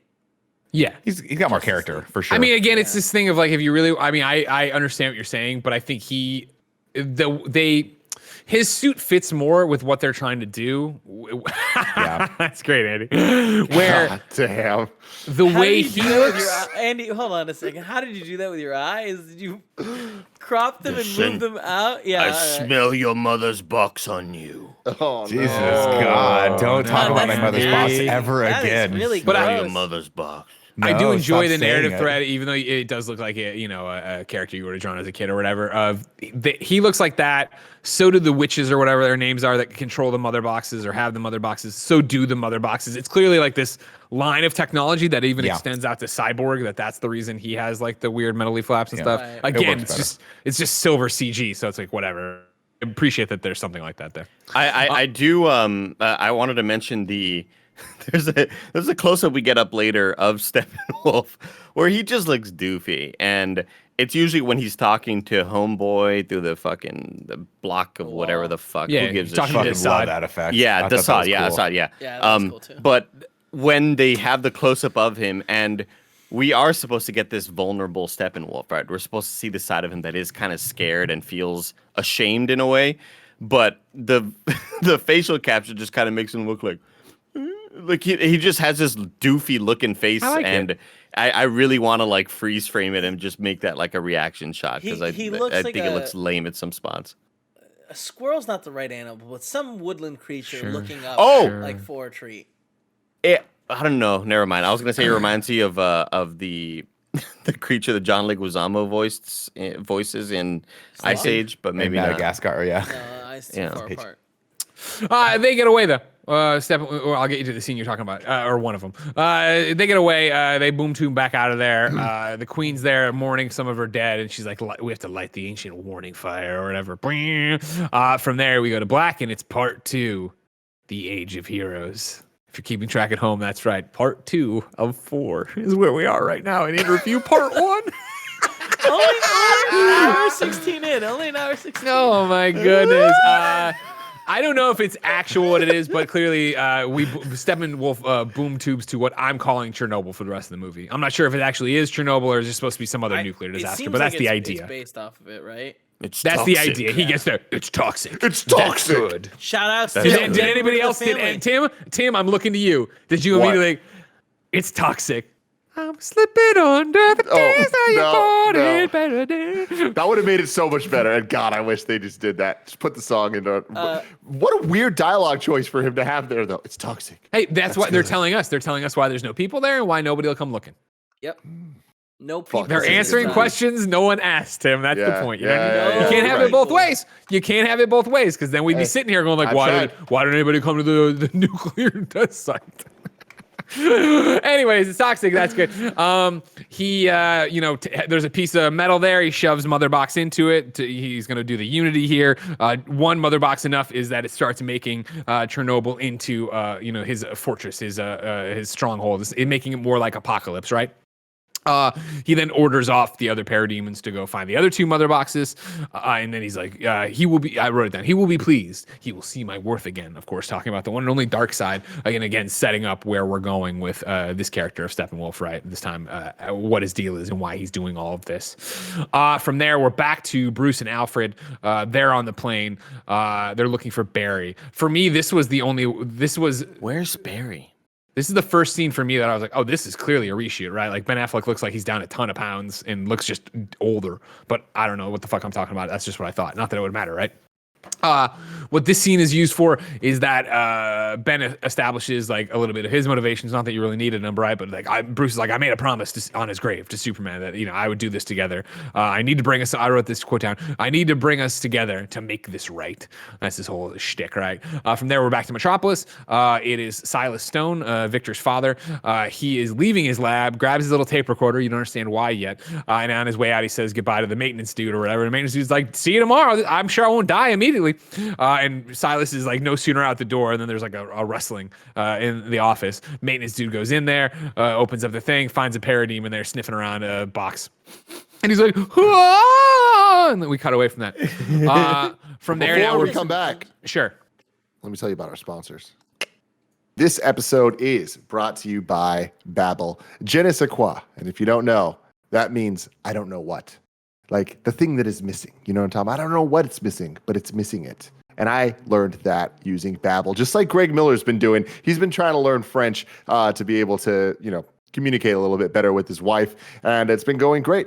Babbel has made the whole process addictively fun and easy with bite-sized lessons that you'll actually use in the real world. Babbel's 15-minute lessons make it the perfect way to learn a new language on the go. Unlike the infamous language classes you took in high school, good riddance. Babbel designs their courses with practical, real-world conversations in mind, things you'll get to use in everyday life, not just trying to find where the library is. Ain't that right, Kevin? ¿Dónde está la biblioteca?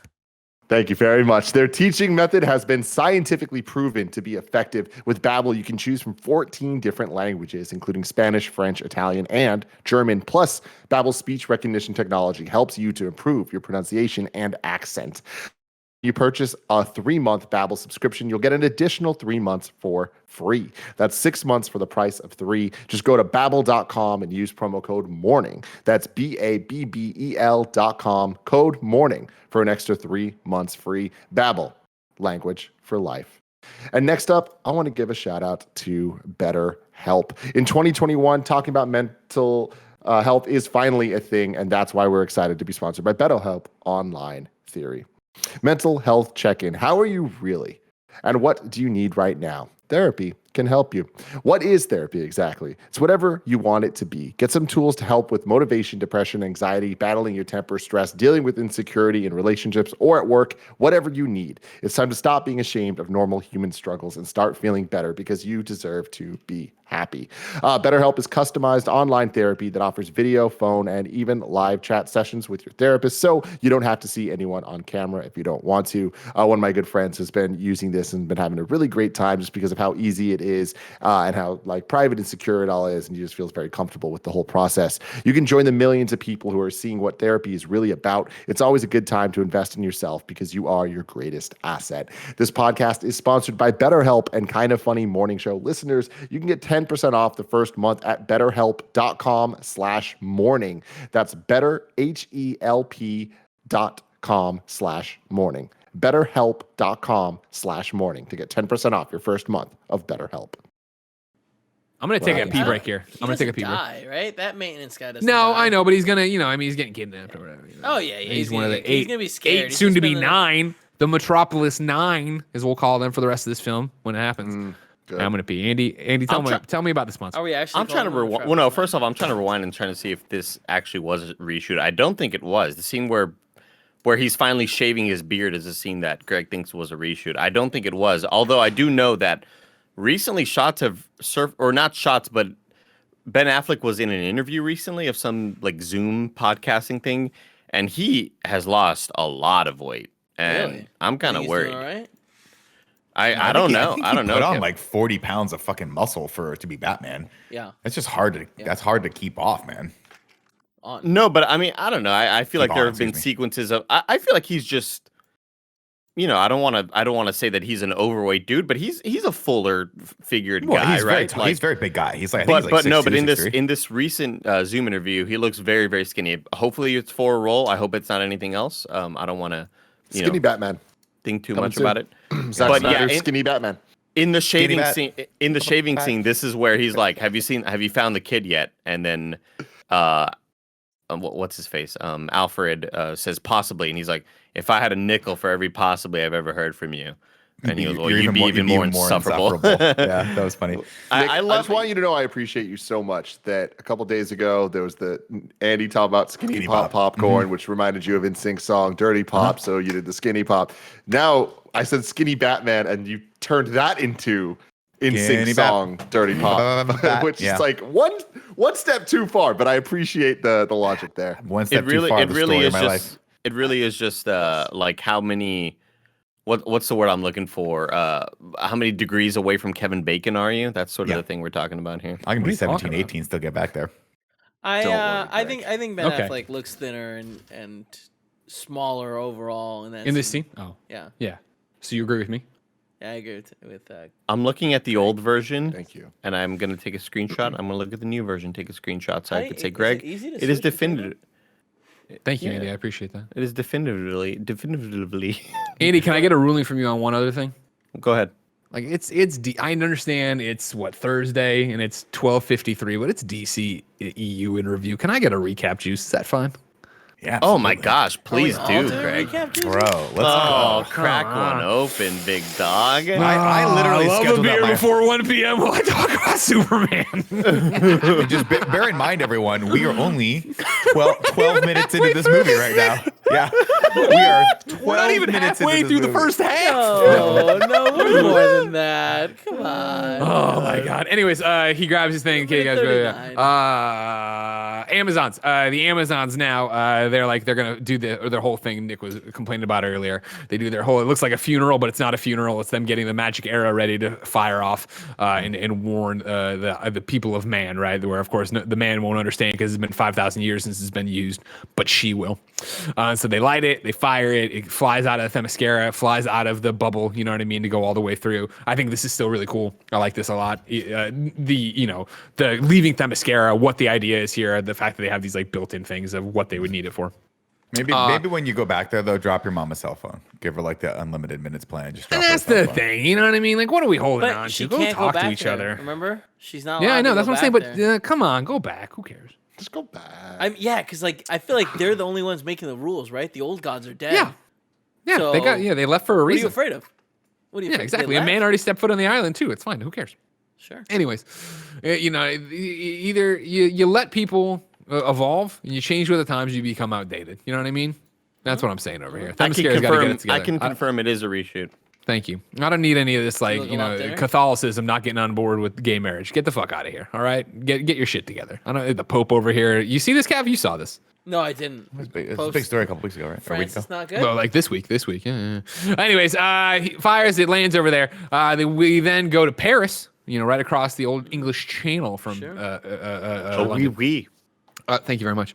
And we go to the Louvre, where Diana works and is, taking care of some stupid statue. It'd be cooler if she was working on a Vigo painting. If they ever reshoot this again. Every time I see Right? this scene, I think the same thing. God, could we just have some Vigo in there? Would it be so rough? Have him back there? That's what she's working on. be She just- so she rough. starts Can you taking- imagine, Greg, if there Greg. was a Ghostbusters reference? You can't have fuck. everything in this fucking Yeah, movie. Greg, I'm What? with And you. somehow Let's do they it. just net it together that Superman or this DCEU is also the Ghostbusters universe. Can we have her She's playing like- Patapon? Jesus Christ, I would love it if she takes pictures of him, and then when she's done, she's like, I've had better. I've worked with better. I've worked with better, but not many. Does this movie win the award for most locations in a single film? Because it's utterly insane how many different places there are around the world. Shout out Yeah. to Zack Snyder. I man. lose track. It pretty immediately. definitely wins an award in my book for explaining the most amount of things explained in a movie, whether or not they needed to be explained or not. Like I didn't necessarily need to know the backstory of one of the arrows, but I'm glad I do. You're a monster. What did you do this weekend? Nothing. Oh, that's what you always say. Ha ha ha ha ha. And Where do you go, Diana? Where do you go? some other guy comes in and he's like, There's this defunding creepy and old layoffs man. and now arson. They turn on the TV. And I hated it in the first one, and I hate it now. out in Greece. Oh, what's happening? Oh, the news is gonna fucking tell me. You're Yep. Wonder Woman.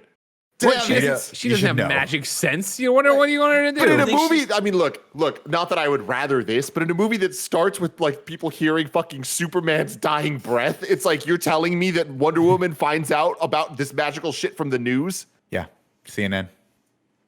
And that's where she finds out that, yes, there's a fire burning right now at the Shrine of the Amazons, to which Diana says, invasion. She knows what it means. From there, we jump back to Metropolis, where Silas Stone is returning to work in the Superman ship in their little base there. And we come in and meet Ryan Choi. Right? Is that how I'd pronounce that? Choi, Choi, I believe. Right? They say it in the film. Sure, yeah. He's the Atom, or he will be the Atom in some incantations of the DC iterations of the DC universe. He's got that stupid line about the prom date, right? Yeah. Yeah. I don't recall the prom date. He line. says, I don't he even know who says you're it's- talking about. He says the hottest substance on the planet. He goes, that's the same thing I told my prom date. She Yeah, still yeah, dumped She me. dumped me. He's the guy we're Yeah. talking about, Ryan. I'm sorry, the guy we're talking about, Tim, is the guy who works with Silas in the thing. He's whenever he goes back there. Yeah. Anyways, investigators are there because obviously a whole bunch of people are missing, and there's a huge hole in the fucking ship or the whatever station. And they're like, "Hey, what was in this fucking box?" And Ryan, of course, can't keep his fucking trap shut, and he's like, "Oh, that was already missing, right, Silas?" He's like, "Yeah, don't worry about it." And then the guy's like, "Who the fuck are you, by the way?" And he's like, "I'm a civilian. I'm working with the DoD. I'm working on alien shit. Come over here with me." And they open up. He That's honors- oddly yeah. cool. He's oddly, oh, okay, I guess it's missing. No, this super advanced piece of tech. Just Well, then you they don't know where open it up the is? thing and they show the Superman ship, which you would know is on the other side of that wall. It's the kind of big fucking news that this thing That's landed. not a reveal, right? 'Cause No, he's but they try to "Do make it the a honors, reveal, yeah. please. And then it's just Yeah. I. And they're like, "Yeah, we know this. This thing killed 13 of my friends. Like, I'm aware. Yeah. Like, I'm a single father right now because of this fucking thing. I'm aware of what's here." There's helicopter footage and drone footage that has shown what is happening. It's more here. weird that Star Labs has investigators going around. This is Black Ops, whatever, doesn't matter. And they're like, okay, cool. They get off track about it, and they show a sketch of what one of the survivors in quarantine saw, and this thing he saw, and it looks a lot like Batman, but it's not. It's a parademon. We know that. Silas doesn't know that. Silas goes home. He gets there, and Victor is there brooding out the window like he was in the last movie, but now we're about to get stuff, explaining more about Victor. And he's like, yeah, the box isn't safe anymore. There's monsters out there looking for it. Victor's like, yeah, you would know something about monsters, wouldn't you? You created one. He doesn't yell. But he's that's what he's saying. He's saying he's the monster. And But he's like this. Oh God. Okay. Yes, Victor. I created a monster. Let's get through this. We have to have a conversation. We've talked I'm a about this monster. before. You made me a monster. I mean, that's nuance, man. if we want to jump to the Wonder Woman scene, right? And don't get me wrong, I understand, Victor. You know what I mean? Your mom's dead. That sucks. Dad didn't come to the game. Boo hoo, fucking who. But then when she's like, you have these gifts, and he's like, does this look like a gift to you? Good acting by Ray Fisher, because he kind of turns around like a hunchback of Notre Dame. Does this look like a gift for you? And I it'd be hate like, that yes. sequence. Me You too. have super strength and can fly and can dial into Also, anything in the world. you were dying. You don't have a It was dick. that This or sucks. dead. I get it, but let's get No. over it. Yeah, you're alive, right? You don't know But that you don't he want doesn't have a dick. Like he might Well, have he's got a robot dick robo connected- dick, you know what I Yeah, mean? but connected Maybe it's like to a little his brain, USB good as a cord. real dick. But look at how many jagged edges he had. You think that robot dick's gonna hurt anybody? I bet that you touches it. no, it gets smooth as glass. Yeah. You know what I mean? Smooth as And it glass. vibrates It's a more than little you're port. used to.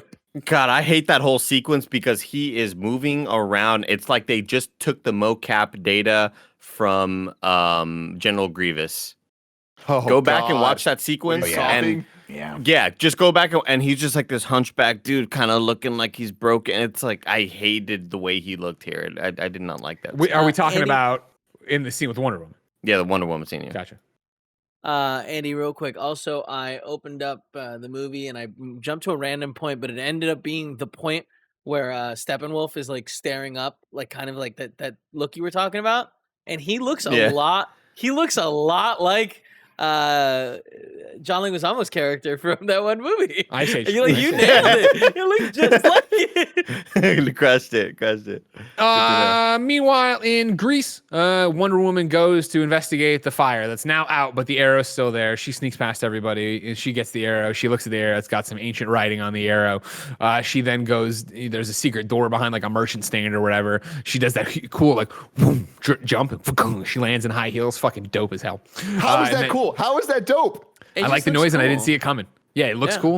It Yeah, looks I like cool. the Tim, noise. I want It's you to like do me a she's favor, wearing Tim. heels. Tim, Yeah. do me a favor. Get up on She's one of your fuck- chairs back there and jump down. Yeah. And we'll see if I it's don't, cool. I don't want to do that. I really don't. I don't want you to But, do like, it either. I don't this wanna scene ask. was so distracting to me because it's like, so why would they just let this woman like walk around this site? And Oh, they she's didn't not let there. her. She She's snuck sneaking in. around. She's sneaking around. She's Wonder Did Woman. you get that she, from when she she went didn't like look this? sneaky. She looked like she was just walking in high heels, Yeah, you ready walk to with jump off confidence. fucking things. Hiding in plain sight is the Yeah, best yeah. way to sneak around a Gal place where the Gadot cops cannot go. hide in plain sight anywhere. She's hiding in plain sight, man. She's wearing an all white dress and high here heels. we She's go. hiding in plain sight. Jesus. You Who calling could Gal Gadot? Who you calling? Fucking cousin. Cousin Senya. Phil. Hello. Auntie May. Hello, is this Chloe? Echo Chloe?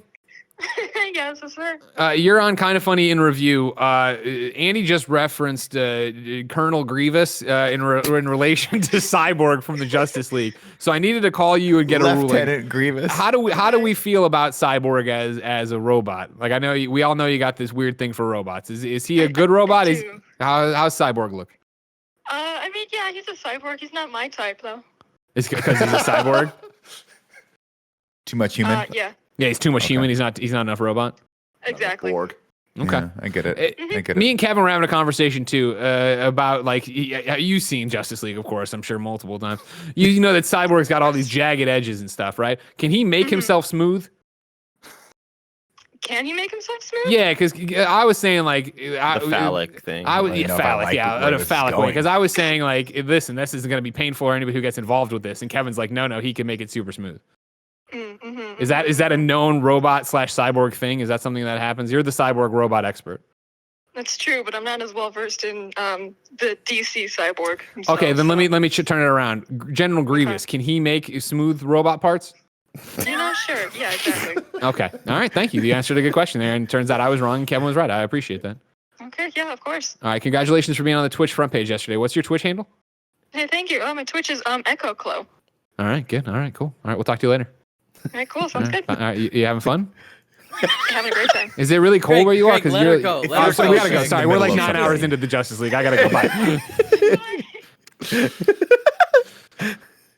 Her Where were saying we talking? bye. What You was- just- in the background. This is funny. Did you just want to talk about Chicago? I was trying to get there. Oh, I was trying to get there. Yeah.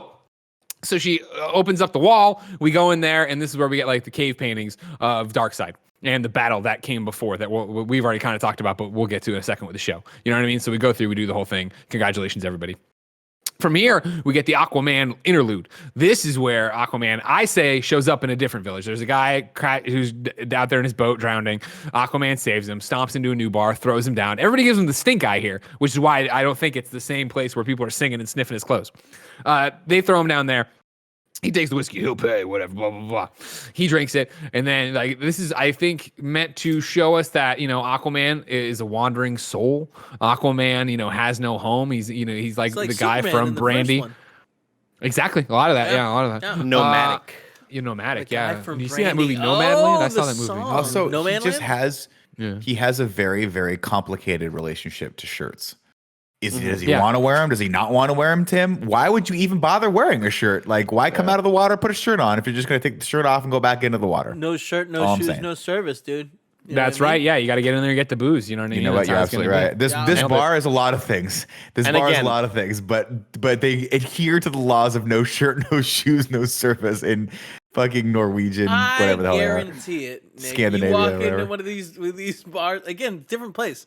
It might be. They're a like, name. you're wearing Vans, sir? Get the fuck out. You need to wear a hard-soled shoe right now. This song choice here, much better choice than Icky Thump. I disagree. I just I- feel like this You're making one. up I thought this that- song. I Icky thought this Thump? worked out better. I feel like the Icky Thump choice was way more of a Whedon like. Is that the one that sounds like the White Stripes? It is. It is It's the Jack. White Stripes. Yeah, It it's is Jack White White. Stripes. Okay, cool. Yeah, I like the energy of that one more. I thought this one was like when you don't have that energy, this just feels very self-indulgent because the scene goes on. It's beautiful. Don't get me wrong, and him smashing into the water is great. But it's just I'm like I don't know. I feel don't like really that's understand why Zack this is Snyder happening. though. Like, but again, I would have loved for the chapter to end here or part 2 or whatever the hell. I wish it would have ended on that song as he dove into the water and just like bam, done. Instead, it doesn't. He no. swims underwater and he does a little bit of Aquaman stuff, but then he does this weird like little kid thing, like he's like looking for Christmas presents, where he swims up to a rock and like looks around it, and there's the statue of the former king of Atlantis with the thing, I guess foreshadowing, of course, what will And when he kills that giant crab thing that he talks to, and I think it's James Judi Dench, and then she's over there, and then he gets the cool armor. Anyway, Was doesn't it matter. really Judi Dench? It was one of them, right? Was it her? Who's Sound of Music lady? That's Julie Andrews? Julie I think it was Julie Andrews. Andrews. Julie Julie Andrews, Andrews. yeah. No, Julie Garden. Although was, I stand by the fact Yeah, that Judi that's Dench could have been in Sound of Music and fucking knocked it out of the park. he would have Judi crushed. Dench Are could do you anything. kidding me? Dame Judi Dench and Sound I've of always Music. thought if that movie sucks, put Dame Judi Dench in it. She'll fucking elevate It's it. a hard She'll word to cast. say, right? It's a weird thing Dame to say. Judi Dench. Yeah. Dame Cast. Judi Dench. Anyways, he swims up close to it. Volko, of course, the Green Goblin, Willem Dafoe, he swims on in there, right? He puts up the bubble, and he's like, the man who would be king, Spider-Man. He's like, you know what I mean? And he's like, it's a These little bit bubbles of... bother you guys though a little bit, Of course. because I was like, why are the bubbles so small? It cuts to this wide shot, and the bubbles this tiny. I'm like, but just what? No. more space in this bubble. Get No, more it's space not in the the- bubble. It's not the point of. It's more of why is there a bubble is the problem that I have with it. You Oh, could 'cause they can talk talk in- underwater. I don't. Can they talk underwater? Because in this movie, when they communicate with each other, it sounds like Flipper. They're like, They do it's that, very yeah, very yeah. weird. I don't think we ever see a person have a conversation with another person in the water. I think In they this need movie, the air to no. actually be able to talk in Wait, this did in they this really version do of the it. flipper thing? I remember Yeah, hearing yeah, like yeah. echolocation. Yeah, like, when they're making the real run on the Atlantis Oh, he did it good? box. The Yeah, do it. only read on this that I can kind of headcanon by is that they want to have like a private meeting. You know what I mean? They don't want other people cone hearing. of silence, Yeah. silence sort of thing. I like okay. that. Tim, I like that's that. really smart. That's really smart, Tim. I like that. I As like we that. saw with Superman scream for 7 minutes, like by the time a human voice gets underwater, it goes really quiety. You know what I mean? It did, because the mother box like, did I hear something? Must have been a whale. And goes back to sleep. You know, and it's like Porty. Just wakes up, eats, poops, goes back to bed. So yeah, he lays out all the shit that he needs to, right? Of like, you should come down. It's your birthright. You're the real king. Yada yada yada. Your mother made me I promised your mother I'd take care of you and all this shit. It's time for you to pick up her trident. And he won't. And he throws it on the ground and he throws his little jersey down there too. He's like, these are Atlantic. Jersey. Cup the trident. And he's like, listen, man, I don't know why I think you're the only guy who could do it, but the mother box we protect isn't safe. It's going to be everybody's problem, up and below. You need to come protect it, right? Because it's going to be, you need to take up the fucking thing. And he's like, I'm Jason Momoa. I ain't fucking doing anything. It's like, fuck, all right, cool. So that's that. We then go back to Steppenwolf. This is where he phones home. This is where he hits up Desaad. Again, you know, for me, Greg Miller, growing up on DC, this is fucking awesome. Calls Desaad, right? Desaad's all fucking pissed off at him and just shitty to him, right? And whatever. And it's like, This effect looked awesome to me. I don't know. I about you love guys. it. I love this I think it weird looks phone so call thing. fucking rad. Dude, and I'm jumping ahead, but the recap juice is kicking in. But when he buddy. talks to Desaad later on, he's like, dude, the fucking anti-life equation's here. And Desaad starts talking in the alien tongue of Apocalypse and then goes away, but then all the parademons drop to one knee and he looks back and Darkseid forms. Oh my God, is that fucking dope? You know what That's I mean? pretty Like, what a cool. cool moment. Would have been Here, cool though, if we didn't earlier in the movie see Darkseid get his ass handed to him by everyone. he Just killed a saying. lot of people before, He kind of went one out of the like Greek gods hit him, you know? Zeus Yeah, I hit don't him know. pretty There good. was two Greek guys. Not that He actually hit him Well, so I said good one he of got the knocked out. You know? They put it. I mean, I he's got want to say shoulder something problems. right now. I want you to know from the second half of this movie, but I won't. So I won't. Well, that's tell why you you now. shouldn't have watched it. Cool. You should have waited for us. Yeah. He You're cheated. right. Should've That's waited. what I should have done, Kevin. I should have waited for you guys. You know what I mean? I can't Everyone go out and needs enjoy to drink something. I'm 3 here. more beers. I'm here 1:30 in the morning having the time of my life. Greg, I Oh my want to pause God. for a second. I wanted to just say I'm very happy for you. I'm glad you got this. You know what I mean? You worked hard. Look at how You much fun are we campaigned. having? You know what I mean? Yeah, sure. You guys, I've listened. Oh, Mission Impossible is a good movie. All right, you're done. It's 45 minutes. You're in and out. Here, how many hours we've been going? We're talking about 7. Volko, everyone's favorite DCEU character. And we don't know what accent Willem Dafoe's doing. burn her to the curb. Anyways, it's the call to decide. This is where he gives him the report. And he's like, yo, this place fucking sucks. They're all primitive people, and there's no way they will ever be united. Like, let's just roll, Big Daddy. We got it. We got this thing. And then Desaad is like, cool, like, listen. And then he kind of just shits on him, which you'd expect from him. But he's like, listen, man, like, oh, if it is an old Steppenwolf, the guy who could be a dark side, but he fucking his pride got in the way. And Steppy's like, dude, let me just come home, all right? Yeah, I betrayed Darkseid, but it's cool now. And he's like, cool, you owe 50,000 planets. And he's like, fuck, this is a lot like the hit PlayStation Vita game Freedom Wars, where you had a whole bunch of years on your sentence in the Panopticon. Yeah, Kevin. Do they explain what he did? Like, no, I don't. That's never. They say it get. Oh, you mean in the second half? No, I'm gonna rewatch it, but I think no. It's just the call with Darkseid. You get a little bit more right of him being like, it's the pride thing. I think he tried to help some of the bad guys that were against Darkseid, not the bad guys, but like also bad guys, like kind of overthrow him, kind of thing. From there, it's Bruce working on his big old jet that'll be the troop carrier. Diana comes in and he's like, you know, I spent $1 million on that system or whatever. And she's like, oh, you got your money's worth. And it took me almost a minute. And she throws on the shades and it's like, deal with it. You know, remember that meme, Andy? Deal with it. And it's like, the shades glasses, come in. Glasses come down. Here's where we get the thing Nick hates. We get the recap of the Age of Heroes, right? Where we see the old gods teaming up with the Amazons, teaming up with man, teaming up with the Atlanteans, teaming up with one Green Lantern, a guardian from the star, to go fight the invading. And this is where Robin Wright pops back up to stop Darkseid. It's just to me that I think that Gal's read of the actual stuff was a little bit like lacking. I think there's just a moment where it kind of feels like she's that I understand her house and had 5 minutes to turn this VO in and was like, just somebody turn on the Zoom mic and I'm gonna just do this real quick. So much of this movie feels like this scene where it is just kind of like things are happening and there's a VO explaining a montage as it's going on, like whether it's, Cyborg's origin story or this or like the beginning of the movie with the Superman stuff. And it's interesting. And that's where I think like the artsy stuff kind of comes in, where it's like it seems like there's very little actual traditional plot movie style in this. And most of it is just kind of like every scene by itself is the backstory to a different thing that adds up eventually to tell a story. Sure. But yeah, it's the thing we already talked about on how much you want to spend time on it. Darkseid came here, right? He smashes the ground. He sees the anti-life equation like etched into the surface of the planet. Everybody goes to war. They had to unite even though they didn't like each other. It's a long time ago. They fight for a long time. I think it's really cool. A lot of good stuff happens. I geek out, of course, for Darkseid lopping off the Green Lantern's hand, and then the ring flying away. Go find somebody else who has, will. The boxes are doing their fucking thing. But when Darkseid catches, the axe to the collarbone, right? He's like, ooh, ouchie. And he lays down, and then they all drag him out, and then the witches start falling, and they drop the mother boxes, and then everybody's like, yo, peace, we gotta go. And they jump up in the ships, and yo, peace, we gotta go. Exactly. We gotta get the fuck out of here. And I wrote this down so I wouldn't get it wrong, right? The boxes are left behind, they fall back to sleep, and then they fade from the view of the enemy. To which I already joked about this, but like, what? Like, you were talking about, over-explaining or explaining things that weren't, like, how did you get to Earth? How did you forget this is the planet you left off on? I just don't get that, personally. Greg, they have a random button. They have a random button. It goes through the whole multiverse, but it doesn't go backwards, just forward. So they've been hitting it.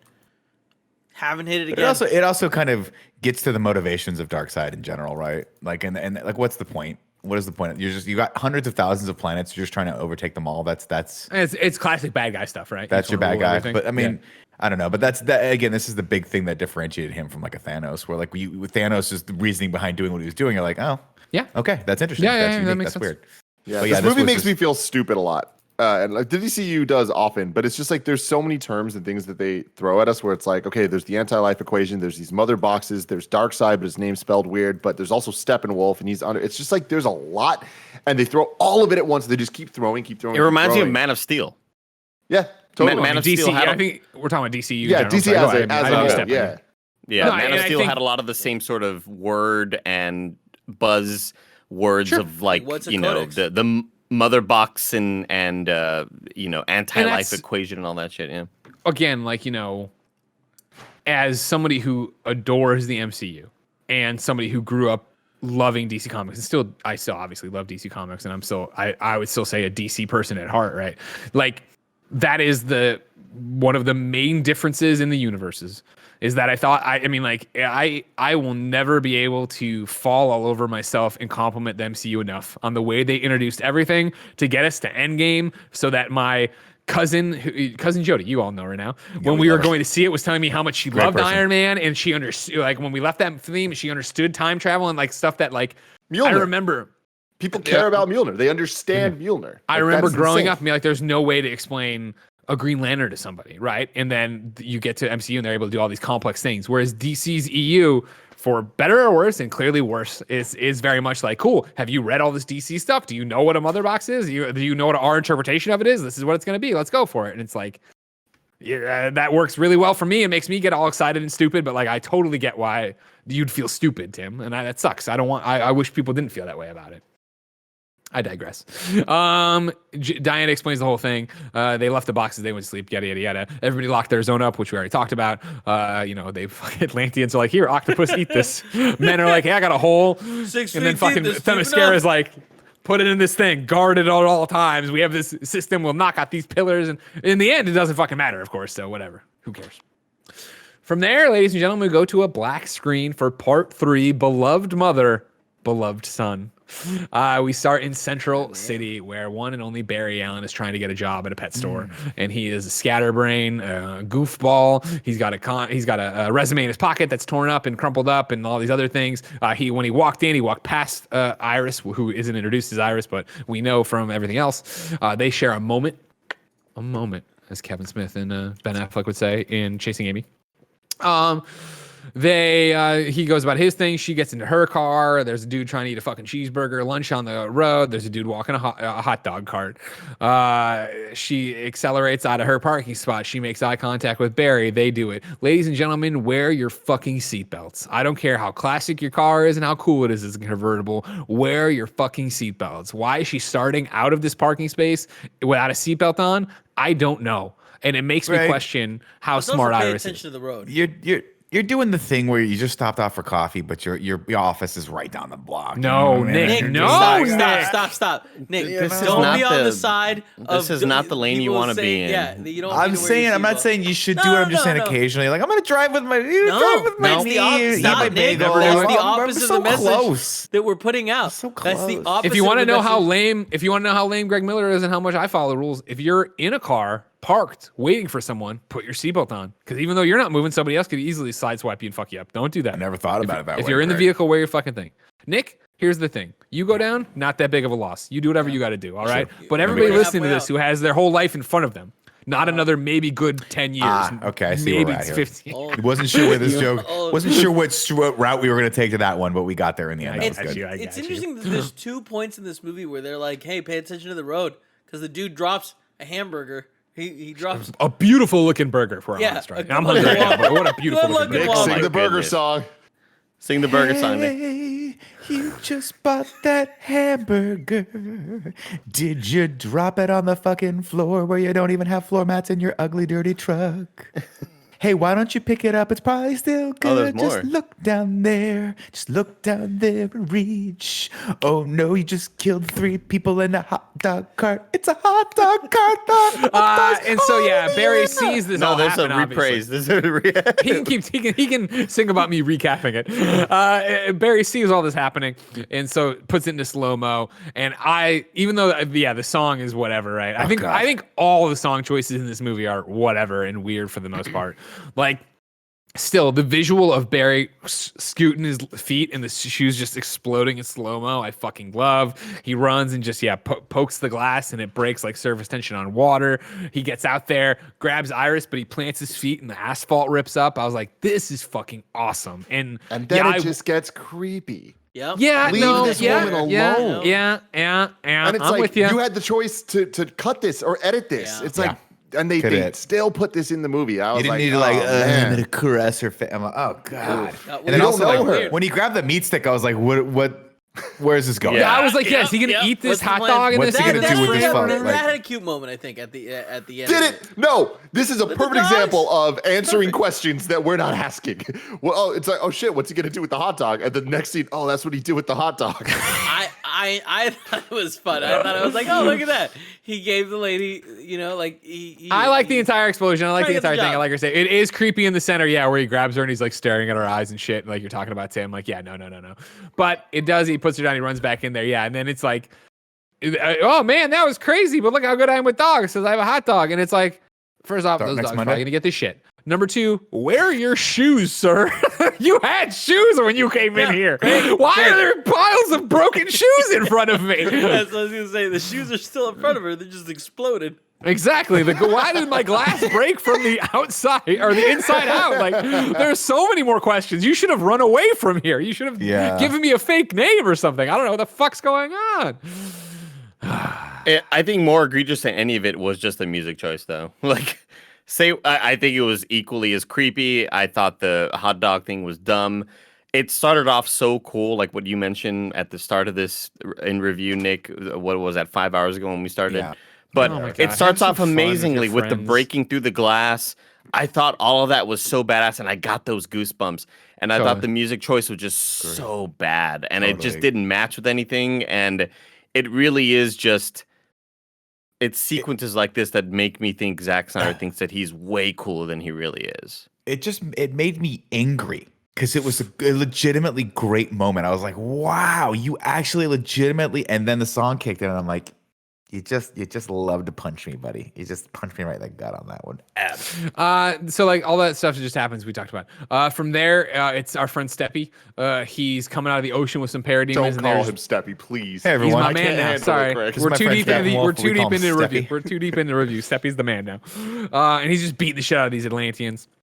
And the one mouthy Atlantean's like, no true Atlantis, son or daughter of Atlantis would ever tell you where the fucking. And he's like, I don't fucking need you. Now, I think this is a slam dunk, but I haven't Googled it to make sure. Kevin, I'll let you fact check me on this. He then has the little robot thing come down and clamp onto its head. That's their version of Starro, right? Because I popped for this fucking thing being Starro, and I was like, Starro? holy shit. Starro? Starro? What is that? Starro Say is it more. Say it again. more, Say it motherfucker. again. Starro's the Justice League villain that's an alien unto itself that you've seen it before where I've always wanted to do as a Halloween costume where it latches onto their face and it looks like a starfish with an eye on it. Oh, I think Googled that's what Justice this is, League. and I think this is their version of it. And if it's Like, not, it's it's cool enough to me that that's what I'm calling it. I I'm think sorry, I it's Tim, doubt you it, answer. Greg. Robot. I doubt it actually is it because Starro supposedly is in the Suicide Squad. Maybe it's But But left over again, from this. this was, I was going to say this is years before, right? And Zach wouldn't have changed his mind for this Yeah. and whatever. For me, it looked enough like Starro that I was like, that's fucking cool for me. But what it does is, of course, reads their mind. And, thank you. That's where the Atlantean thing is. Don't need you. Steppy just tosses him aside. You know what I mean? In the Steppy. most like out of mean- nowhere, this movie gets like brutal, where like he throws him into a rock and it splats his brains. Yeah, and he's on the yeah, thing, just dope. kind of like half alive. They say half out of dead. nowhere it gets brutal. Remember, Wonder Woman did evaporate a man. But we didn't see that. A You know what I mean? normal Like, man. You didn't see the man suddenly become fucking vapor. Sure, that's fair. You didn't see that. You're right. Real quick, we get a scene of Lois back home mourning. She's got a little trunk. It's got Superman's bloody cape in it. She's got a bunch of his press pass. And she's like, man, I miss Clark Kent. From there. That's her whole we're- character. That's it. in Yeah, this thing. exactly, Yeah. exactly. Eventually we'll get to it. Oh, don't spoil it. I guess it's coming up here. Tim, when you know, lose the someone you big love, scene. you think about them a lot. All right, come on, have a little sympathy for God's sakes. Kevin Who and the knows how turtle. long it's Tim. Lost a turtle. 10 years from now when I go, I you're still going to have miss the turtle. Oh, okay. Nah, we'll be fine. It's different Now than that, Nick. it is. Hold on. This is my first time I need to pause. It's a nice moment. You know what I mean? A little quiet for a second. This is our intermission for Kind of Funny's in review part 1. Go take a pee, everybody. Take your pee right now. If you need to take a little poop, go ahead. But take us in there. Boop, boop, boop. You pooping right now? I mean, I can go coming into the out? bathroom and try. Not you, the listener, the viewer. We're back to Bruce and Diana. They're catching back up on all the supers. This is where Bruce is like, yeah, couldn't get Aquaman. You know, he does the funny line, right? Of like, Yeah, he's kind of in. How in is he? Is he more in, or is he more in or less in, or whatever? He's like, he's not in. He's not in. Then they have the moment where they touch hands, trying to touch the mouse. Like, oh. It's like, yeah, double down on that. They agree. They agree though. Bruce Wayne's gonna go to Central City and get Barry. Wonder Woman will worry about the fourth, the Cyborg. From there we jump to Cyborg, and this is the backstory segment for Cyborg. He is still in his room, still moping about Gotham City, looking out the window. He sees some kids playing football, and he's like, I remember when I played football. In fact, doodaloo-doo, doodaloo-doo. And we're back to him, going out there, and he's got a huge game. And it's snowing, Andy, and they're playing. It looks like they're playing for the Steelers, but they're not playing for the Steelers. And they're like, this is a college football game, 1000%. A lot of people. No, I know it is. Drunk and hungover in the crowd already. They've been tailgating since fucking 9 a.m. right now. And apparently in this game, it is midnight, and they're electricity problem at the stadium. Yeah, not a lot of lights. Yeah. And this is where it all gets intermixed, right? Where he has this huge plan, he runs in for the touchdown, he looks up and mom's there, but dad's not. But at the same time, we're also told another narrative thread, which I already referenced, of the whole like, your son's a certified genius, but he can't change his friend's grades. And she's like, well, that friend her parents were losing their house. What would you have done? And he's like, nothing. I wouldn't have changed her grades. Like, that's bad. Why Maybe does that matter? Yeah, can we give her like a semester like for free or something? But I wouldn't have gone in. And so then it's back in the car on the ride home. Dad isn't there, and he doesn't love me. And he's got the tear, and he does look way too old to be having this conversation. Again, I think Ray Fisher does a great job as Cyborg, especially in this movie. I agree. We talked about it earlier. He looks old in this thing. And he's like, well, whatever. Maybe we can get a cheeseburger. Oh, no! And car hits him. From there, we're in the hospital. Pay attention. You know what I mean? Like, don't drive and not pay attention to the road. This wasn't going to happen. Well, this wasn't her fault. It looked like the truck ran. No bullshit. But like she was looking at him. Kevin, they made it very clear. She's a doctor. She's a doctor. She's a doctor. She needs to be a doctor or drive-in. Do you want me to stop this whole thing and go watch for this fucking scene and see whose fault it is? Fine, we'll do it. She's a AAA. Are we sponsored by She's wearing her AAA? seatbelt too. Andy, what's up? Is she or is she not a doctor that doesn't know right from wrong because she wants to allow her son to like break into stuff and change grades? I'm watching right now. Everybody, if you want to watch with me, I'm at 1 hour and 20 minutes on the dot. I wouldn't trust her trying to fix my body. They're driving. I don't know how much further. He wanted to be here. You always say that. She looks Ma, right. You gotta stop making excuses. They're in motion the entire time. So are you saying she ran the red light? Or Someone ran a red light. We're not going to point fingers. I know he's proud of you. It may have been Nick. At a certain point, later, though, he tells his dad, he's like, if you had been there, mom would have never died. I didn't get that either. You don't know that. You don't know that at all. You don't know that? Because you died. Both people, everyone in the car died. Right. So if Kevin, I'm at 120:33. 120:33. There's another car also going through the intersection at the same time she is. It's clearly this truck's fault. Well, clearly there's two people running the red light. Which way is she looking? Yeah, Greg. What do you mean she's two people running the light? Is she looking at the No. Tim, I'm sorry. Okay, so everybody stand by. So there are two cars going like this, all right? The DeLorean is Cyborg and his mother. This Ecto 1 is another car. They're going like this, right? And as the Ecto 1 clears the intersection, the Ecto 1A from Ghostbusters 2, it comes like this and smashes in. That's confusing.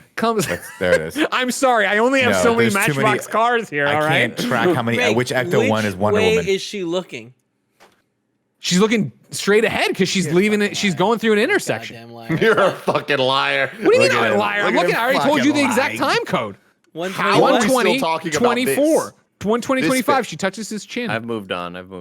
Yeah, I know. It's easy for you to move on, Andy, but not for me, all right? Somebody's out here saying that Dr. Stone is a bad driver, and that person is Kevin, one of the worst drivers I've ever met. And you're going to sit here and tell me Take that it I'm back, going to listen you son to his? Of a bitch. Take it back. I'm how many looking times at it. She's driving, like, I just saw it, 120/30. She's driving for solid 5 seconds without looking at the road. Yeah. That's bad driving. I'm not saying the accident's her fault, but I'm pretty sure it is. I get scared when I sneeze driving. I always close your eyes. do too. For sure. Close your eyes. Yeah. That's why I slow down. Enough about this. I'm right, and everybody knows it, so you can go check it as you want to. I want to hear about Martian Manhunter. We're getting there. Okay. The accident happens, and then we jump to the hospital where the other Dr. Stone, Silas, shows up, and the other doctor who doesn't have a name is just like, listen, your wife dead, your son also gonna die, Probably because he gonna die. doesn't have any legs, genitals, or a left arm, and his face is also pretty fucked up too. Like, how And are they they're keeping him alive at this point? That's what I want to know. Like, what, they were Well, like, no, it gets better. "He's It gets hanging on," better, right? It gets but way better because he he doesn't walks have in and any he's like, organs. no, I won't let him go. I won't let you die. At which point the doctors are like, all right, get a garbage bag. Let's take his son home. How does he get his kid out of here? you have some sort of, like, From here to the lab. Do you have a toboggan or some sort of sleigh that you can pull him over there with? All right, put him in the trash bag. We're sneaking him out. That is you know so what I mean? true. What I like to imagine, Greg, is that he put Yeah. him in those little harnesses that you carry babies in, like in the Sure. like those little Sure. things. But it's just like his son's torso, upper torso, and then oh my gosh, the sequence where he flies on the roof for the first time. Yeah. So we I get out of fucking this, hate and now the we're way it back to looks. where we currently are, and it's Victor lays it all on his dad. This is your fault. Mom would be alive. Yada yada yada, and he won't look at him. And Silas like, listen, that's not 100% true. I try to save you because I love you, but even if you don't want to look at me, fine. Maybe you'll listen to me. And he puts his tape recorder down and he leaves. Victor plays the tape, and yeah, this is the tip of the strength is just the tip of the iceberg. Like you have the flight, you can control the fucking nukes, you can hack like Robin Hood and do all this shit. How would he know this? And why do we need another character to tell us this? This is what I hate when I mean, this happens a lot in this movie, but like, he needs to figure that stuff out for himself. That is the journey that we go on with this character. Like a great moment would have been him walking up to the ship and going, wait, the ship's talking to me. How do you know? I don't know. It's just talking to me and it's saying it needs a software update. And we see him do that. And that's how his powers grow. Having his dad literally just start narrating all the things and tell the audience what he can and can't do is just so fucking cheap. It's and then lazy. also it's happening as he's trying to lift off for the first time. And it's like somebody watched Iron Man and was like, we can do that. And then when they shot the scene, they were like, we can't do that. We did not nail it. We didn't do it.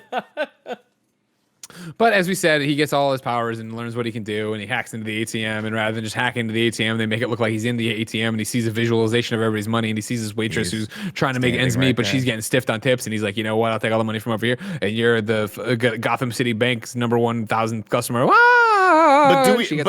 But do we also get a representation of the like American currency versus Russian currency? Because there's like a bear and a bull fighting. No, that Those was are the the stock market. that's Yeah, stock that's the market. stock market. Stock market. Okay. It made even less Because sense like than Merrill what you're Lynch, I referencing, assume yeah. like, oh, the Merrill Lynch bull. Like that's kind of what. No.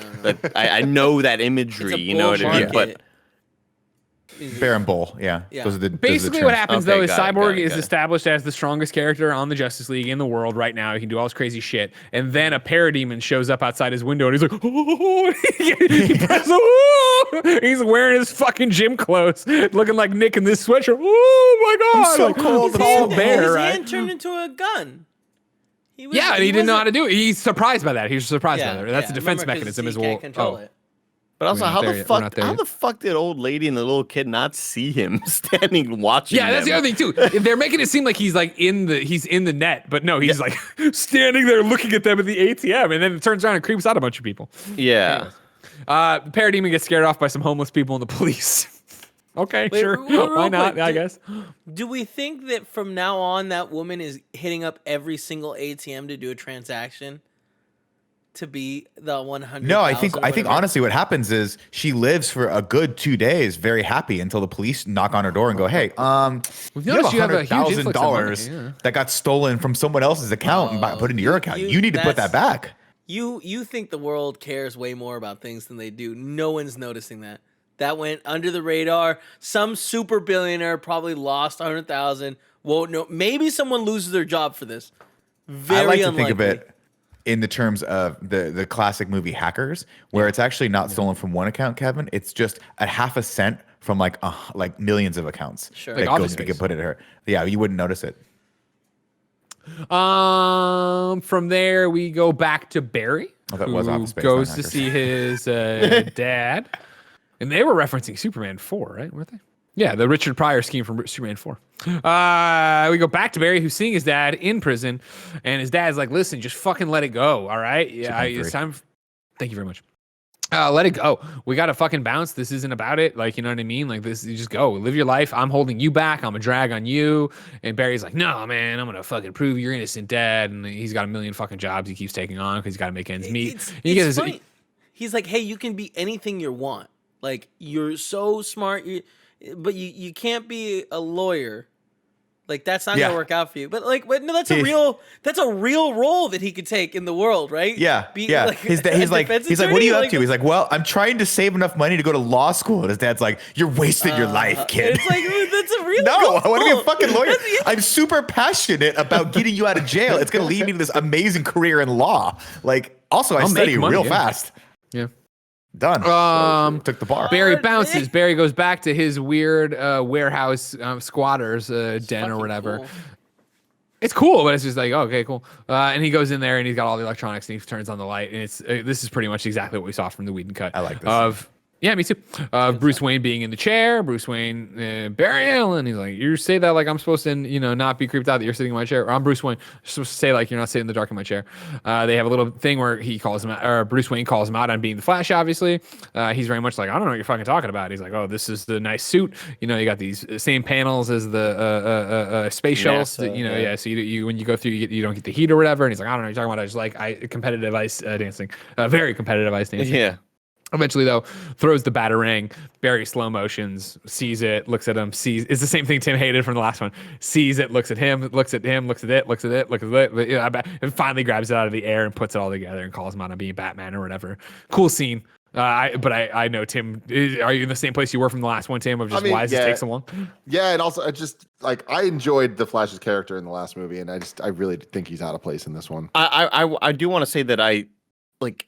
Every sequence with Ezra Miller as Flash are so close to being really good. Yeah. And there's just always a line here or there that throws me off. Like, I don't like can I keep this, by the way? Like, I don't really give a shit about that line at all. And then we get the possibly one of the dumber changes, I think, right here, where in the Whedon cut, they get to the nice Mercedes and we see that product placement of the Mercedes steering wheel with how the HUD looks and everything. And it looks badass. But in the Whedon cut, there isn't this stupid fucking like hip hop beat in the background. And in here there is. And it really just reminds me of the episode of Breaking Bad where they play the dubstep and show the two cars that Walt bought Walt Jr. That's what this sequence reminds me of here. In the Whedon cut, there was no cheesy music, but in Snyder cut, it's what? So what's your superpower? I'm rich, and it's playing the. It's so fucking lame. I just rolled my eyes like, fast forward, please. I don't want to see this anymore. Yeah, and I do like the scene. I mean, we've already talked about this in the other Justice League, but of him eating the pizza, explaining how many calories he has to eat all the time. He's a black hole. They ride off. Snack hole. Oh, he does say that, doesn't he? From there, then it's a new scene of Wonder Woman and Alfred hanging out in their Batcave, and her trying to make tea, and Alfred trying to help. But she's like, "I got it," and then she's just not making tea the way Alfred does, and it's fun to see the Alfred character be like, "Okay," like, you know what I mean? Like, you're not doing this right. Yeah, I'd have been like, bro, I'm a fucking 1,000 years old. Like, I know how to make myself a cup of tea at this point. I mean, honestly, all she had to do was turn to him and be like. And he's like, fuck, I'm sorry. Please don't evaporate me with the breeze. She's like, I'll fucking do it. Let me make tea my way. All right. Fucking blow you up. No one ever knows she sits back down to the computer and it's Cyborg hacks in. It's like, and rather than be the whole thing like in the Whedon cut was like, why are you looking for me? Yada, yada, yada. It's literally just meet me here right now. Come do it. So she goes and meets him there. He's on the street. He's got his duffel bag. And she tries to connect with him on her loss. I lost somebody too. And I know what it's like. And this is the whole thing we were talking about earlier with like, your gifts. And he's like, if these are gifts, why am I paying for them? And he also says the fuck the world when she's like, the world needs you, fuck the world. But then why? Though, like, that doesn't make any sense. The world needs you, fuck the world, except for that waitress that I just helped out and all the people that I really want to help out. Like, his character is just so fucking And she intense. referenced that, of course. You asked to meet me, so I think you're working on it too, the same way I'm working on trying to be better or whatever. But then he bounces and he goes and buries the mother box in his own grave. Again, 2 inches maybe deep. maybe 7 inches, maybe 7 inches down. A raccoon's gonna come by and get the fucking mother box and be all super raccoon. Cyber I will raccoon. say, so I haven't seen the second half of this movie, so I don't know where it goes. But I'm really excited to see how they handle the Superman thing, because I remember in the other one, having Cyborg and the Flash kind of just grave digging was really weird. Yeah, because So- they never acknowledged it or whatever. They were just like, we're digging. This is neat. And they had a weird conversation while doing it. It was like, oh shit, Yeah. this is awkward as fuck. So I'm excited to see.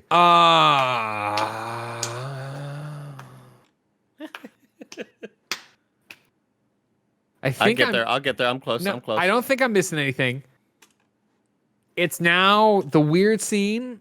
Oh, you guys haven't seen the rest of the movie. It's the weird scene all the same though of like Ryan at Star Labs being like, oh man, you were right. If we beam this thing with radiation or whatever, it heats up. And he's like, wow, that's neat. All right, see you later. I'm going home. And Silas goes home and then finds the whole place fucking wrecked, right? He's like, oh man. And then he goes to look for the box and then the parademon grabs him. Yeah, Kevin? I was saying that was really random, right? They're like, oh, Yeah. this thing gets really hot.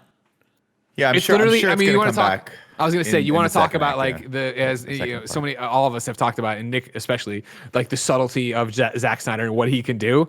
Like he'll give you, what was it? I don't even know. 7 minutes of slow mo of Ezra Miller running around and saving Iris, and then he's like, "Oh well, this will be an important plot point. Just shove it right in here, out of the blue." Like, all right, this thing heats up if you do this thing to it. All right, I'm going It's home. the hottest. The core of this thing is the hottest thing on Earth right now, is what he said. And I was like, "That's weird. What does that mean?" Well, and then the why do scene I ends, care and I about go, this? "Okay, I guess I don't have to worry about that Yeah. ever and then again." after this, we get Commissioner Gordon kind of looking at the picture of the parademon. Oh, I'm sorry, Andy. Do you have somewhere to be? Oh, Jesus Andy was Christ. trying to help you, Greg, I'm just because- trying to help What? out. Why are you maybe trying to Andy help? I trying knew to help exactly out. where I was. I knew exactly where I fucking was. I mean, you So paused there so for when about you're- 3 minutes silent a little while Hey, ago. That was a Hey. long time ago when I talked about Ryan and the Heat. Jesus. Don't make this Andy's origin story and make him really angry. I don't want to hear him say "fuck the world." Okay, he's just trying to help, Greg. It's too Look late. at It's too late. She's here. Lost it. Fuck. It's Steppy. What is it? What do we call him? Steppy? Steppy. Yeah, Steppy. Andy. Smell your mother's box. All right. Anyways, Oh, yes, Andy is Jesus, correct. We go to God. the GCPD where Commissioner Gordon is Smells walking like around. It's J.K. Simmons. dust. God damn. Don't What an top it. You don't have to underutilized top it. part of this film. What an underutilized character in the DCEU. Him looking through it. He walks in. He gets a giant thing of messages. The guy walks over and he's like, "Hey, man, flying monsters that look like Batman are attacking. Here are the things." And he has some good lines of like, "Yeah, Mom, why I shouldn't go to dental school. I should go to be a police officer or whatever." I also like the line where he's like, you know, they talk about it. He's like, you know who this looks like, right? He's like, dude, he's been fighting crime in Gotham City for 20 fucking years. Like, why would he start kidnapping people Yeah, now? you think he went to Metropolis tonight to kidnap 8 people? Yeah. And he's like, I'll talk to him, and he's like, how? Which is like literally, I just established Batman's been around for 20 fucking years. How? How do you What do you think, mean fucking you how? moron? What are you new What here? is your first Go, day? you know what? Why don't you I'd call put a your cigarette boy on his Steve face and right go there. home? Go with Steve, yeah, go with Steve. And you go home. Here's what I'll say. The biggest, I think, one of the saddest things to come out of the series is that we will never get the Ben Affleck Batman with J.K. Simmons as Commissioner Gordon, because I like the visuals here. I like how this feels really cartoony and like comic booky to me in a good way, and I like it all. I like everything that they did with this part.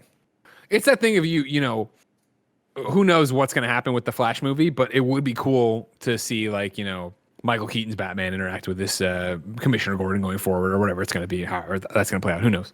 Well, we have this one. So, like, one of the criticisms I had of the Nolan verse or the Nolan Batman was that every time Batman did anything, he just would like walk in and out of a scene, right? So, like, every time when Gary Oldman would call him, Gary Oldman would just turn around and Batman was just like standing 2 feet away from him, like, I'm here, and so close that you could actually see who it is, unless you were complete and totally ridiculous. This is so cool. I love how he throws up the signal. And We're then we not see even that- there yet. Oh, we're not I there mean, yet? Oh, if we'll you get want, there. if you We'll want, get we there. can talk about it now. I don't mind. No, we'll get there when we get there. I just like how they intro and outro Batman. He just does Batman. Oh, totally. Stuff in Oh my this. god, This it's is so really amazing. cool. Yeah, yeah. And again, fan service and being able to set up a shot. How do you think? And then from there, rather than go there, we get the demons dropping people off in their little holding chamber or whatever, that they're Right. kidnapping people and putting them in there, not killing them, like I said earlier. Thank you, Kevin. We get Barry and Bruce returning in their plane, Wonder Woman meeting them, having a quick little interchange there, and then the bat signal happening, and Barry being like, "Oh, it's your thing. I'm sorry, it's your thing. That's you. We need to go." And he's like, "Yeah, I know." Then I'm trying Sorry. to like skip around here, Greg, because I have the movie up as well, and I swear I click one pixel and it's 30 minutes later. Then this is where the Atlantean stronghold gets attacked. They have their mother box because Steppy did Starro to the other Atlantean he knows. They all come in there. They just fucking people up. They kill a whole bunch of people. Mira tries to do it, but she gets fucked up. This is where I think when she does the, you know what I mean? She's talking underwater to people that way, like you were talking about, Nick. Did she suck the water out of his face? Like out of his Yeah. mouth? She does, and some blood. That's cool. And some Yeah, blood. that was cool. I dope. like that. That was Awesome. dope, right? Yeah, I like that a Do lot more too. of that. And then Aquaman shows up, fulfilling what the Green Goblin wanted him to do. Like, it's definitely just to pause for a second. I'm sorry, we're going No, very, please. very long, but I love We're this. having a great time. It's I got definitely nowhere one to of be. those things, guys. If I have to go fight Steffi, right? Yeah, Steppy. And it's just Steffi. you, me, It's now stuffy. Steffi, right? If Steffi is invading our real world and you guys are my team, right? And I'm like, we need some heavy hitters. And one of y'all knows someone that can literally suck the moisture out of a person's body. I'm like, call them up. See what they're doing. What are they doing? Let's get Nobody all knows of them. that, As though. many of them as Like, we can. Literally, we saw Aquaman meet this woman, and like they had a 2-minute conversation. Yeah, So but he he doesn't know fought that with he her, and he knows she can fight. And I'm just saying this. Okay. Maybe we can bring a couple extra Atlanteans with us. These guys seem You like kind they of know want what like they're the doing. end game thing. No, it's a good Well, point. I'm yeah. just the saying, portal's like, open, this- and like, but let's go. We know for sure that we need Superman, but would it hurt to have But Amber Heard just come on the to- team, like to be on the give team? a You know, little bit give a little bit to the Justice League, Zack Snyder. That seems like that's Bruce Wayne's plan, right? He doesn't know that Aquaman has no ties with the Atlanteans, right? right? But if I'm doesn't know Aquaman, that. I'm like, I got to go fight this guy. Maybe I'll bring these other cool warriors. Like, Yeah, I'm but pretty that's 'cause sure you're not, the like, dude an who taught me asshole how to who hates fucking everything. fight with a trident could come also wreck some shit for a little bit too, right? Like, where'd Willem Dafoe go? Sure. Oh, Yeah, he's too busy hanging out with fought really Steve. well. He got sent home because he wanted to snipe someone. This scene is violent though, man. It is violent. Yeah. Like not only the blood getting Cutting sucked out people of his in half face, and but shit. just Yeah, all people the are getting people. cut Yeah, up, all yeah. of the Atlanteans. blood just going all throughout the ocean is a really Yeah, cool also- effect. I guess these Atlanteans didn't last very long against them, right? I will say though that this sequence is very very odd because when Steffi when Steppy is initially in the sequence, he is moving so quickly. He is moving so quickly through this water. He looks unstoppable. And then when they face off 1v1 with Aquaman, it looks like they both have never really swam a whole lot. Like they don't really feel fast anymore. But in this intro sequence, he's just fucking destroying people left and right, swimming to people, and Yeah, it's really bizarre that The how Little different Mermaid the girl, sequences like, are. really beat the shit out of him. I think getting that much water sucked out of you, Oh, yeah, probably totally. your brain's not making the connections as fast anymore. You know? That's fair. That's fair. Worst hangover of his life, you know? It's toxic. It's good. Yeah, he gets the box. He bounces away. Amber Heard has this weird conversation that doesn't match up with the Aquaman movie. We'll see both in terms of her accent and in terms of the content she says. Give an accent. Also, But it's how fucking dumb when he throws the axe at Jason Momoa he throws it at approximately 3 miles per hour, and it's just Water, spinning man. through water. And Momoa's just like, And he's got like 5 moves. You know what I mean? Like he's not prepared for what he doesn't have. this. I know he's out of his element, but good lord, dude, you got to be a bit more prepared than just like, fuck it, this is my only plan. Like. From there, we go back to Cyborg, who comes home and finds that everything's smashed up and his dad's missing. And then he sees the bat signal go up in the air. Then we go from there to Steppy back at Chernobyl, where he puts the 2 boxes together. And then we talk to Desaad again, and Desaad's like, you got all 3 of them? He's like, I got 2 of them. He's like, fuck off, man. And he's like, listen, I got parademons. They got a whole bunch of people. They've been smelling people all day long. And they got a whole bunch of people that smell good, Desaad. And he's like, go interrogate those people. And he's like, fine, I'll fucking go interrogate those people. Kill Then, it. ladies and gentlemen, part 4, Change Machine begins. All right. We're making it. Oh, We're making wait. it, guys. Also, Cyborg saw that his dad had been. Yeah, he already said that. You gotta listen. Oh, to I it. swear to fucking God, No, Andy. no, You I come already in told and him. you're like, oh, let me get it jump started. We were already Andy, moving. We already my passed bad, the my part, bad. and then you My show up bad. right now. That's like my the rule. horse just kicked you in the head, and you wake my up rule. and you're like, are we talking about Joss Whedon cut still? I You know got what mean? I got my water and blood sucked out of my head. I'm sorry. Did you That's guys fair. just see Kevin? No, what did he do? He walked away. That was the most insane fucking visual effect I've ever seen, and I cannot wait to watch this when it's live. He just walked he away. still got his green screen shit up. Yeah, he like glitched out of fucking. Yeah. That was crazy. Andy, why you say it like that? Like you don't think it's crazy? All right, come on, it's crazy. Greg, Tim's right. Tim's right. It's crazy. Jim Gordon throws on the bat signal. Then, like you're talking about, Nick, we get the thing where he's Really standing cool. there, and we have the plastic tarp waving, and then it waves down, it waves up, and there he is, Batman standing Awesome. up there waiting. Fucking awesome. That's what Even you better- do if you want to be the Bat. Batman drops down, and then Wonder Woman and Flash join him, and he does one of these things like, "How many of you are there?" And Batman, not enough. Not enough. They Call up Amber Heard. No, we're Exactly. good. She sucks blood, and she sucks blood and She has face. a really cool power. So we don't know her Yeah, number. they don't So we got a DM her. We're not quite sure if that's cool. Nick, no one Yeah. knows that. Gordon presents all the information, and he's like, "Hey, 8 Star Labs people are missing." And then Cyborg shows up, and he's like, 9. The head of Star Labs just got kidnapped, and they're like, "Oh my God!" And Wonder This is Woman's my like, "You favorite showed thing up. you're That's doing great." now, Greg. This is Yeah, my favorite wow, thing yeah. you're doing. I like to give you guys a visual. Nine. You know what I mean? If you've made it this far, you deserve a treat. You know what I mean? Abs. Oh Stop! god. Abs. We told you not to do that. Anyways, love so that like, hey, all these people are getting kidnapped, and Gordon's like, Jiminy Jitlickers, I can't find any kind of pattern. They're all just getting snatched up. And Batman and the group take one look, like, oh, it's Stryker's Island. These are all events that go back to Stryker's Island. Stryker's Island from Man of Steel, where he died, and there was things, and Lois almost drowned. That's where we're going. We're going to Stryker's Island. And Gordon's like, of course, Stryker's Island. All right, and he's like, that's interesting, yada yada yada. And then he looks up, and everybody's gone except for Flash. And Flash's like, wow, they really do just disappear. Rude. And he shoots off too. And we get to think of Jim Gordon like, these Those characters. scrappy kids. From there, we're right into the vents. We have Steffi is there now, and she is interrogating all sorts of the Star Labs people, asking like what's going on, where's the fucking thing. They got Starros on their face. None of them fucking know. Poor Jen has no idea. Yeah, and then the Justice League shows up in Batman's spider tank, and they get out, and they're like, all right, we're going to go in there and do the fucking thing. It's pretty by the numbers here in terms of them talking about what they're going to go do, right? I'm going to say anything. They're just like, we're going to go in there, we're going to fucking get it, right? Yeah, go. Oh my God.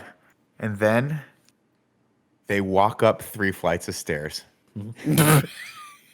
We need to see it. You need to see it. With a you need to cool understand. ass song though. I don't even remember what the song was, Nick, but it was rocking. And Ben Affleck is just just trying to get up the fucking stairs. Oh my God. Why would you leave that in? You don't need to see them climb. Just cut to that's what vision, fucking Nick. editing is for. No, you can't Cut to the edit top this. of the stairs. That's the fun part. Them Eventually- walking- and then, Nick, this is the and then when they edited version. save people later, he's like, "Get in there and so save bad. those. So Get in there and bad. save those people." And Ray Fisher just kind of slowly walks them, as if he doesn't have anywhere better to be. Slowly walks them out of the room, and then slowly walks them up out of the thing. It's You're all, saying you're putting on Ray Fisher. The Flash is just speeding ahead, going, "Come on, guys! Come on, guys! Come on, Yeah. guys!" It's like Oh, God. fucking grab somebody. You could. What are you they're all up talking there. about? The Flash, 3 seconds. All 9 people up the fucking stairs. He's the Flash for Christ's I'm sake. so Heavy, fucking dude. sick of the Flash. I'll tell you why I'm fucking sick of the Flash. Tell Why us, are you Andy. sick of the Flash? Why did you Andy? waste this whole goddamn sequence to poke back Diana's sword to her as if poking the sword back to her was going to result in any sort of cool thing? You got her sword back to her and she landed with it. That's all that fucking happened. Yeah. What you could have done is gotten any shard Grab of the sword and anything stab and somebody. stab Steppenwolf's Stab fucking Steppy. head. You're so fast, dude.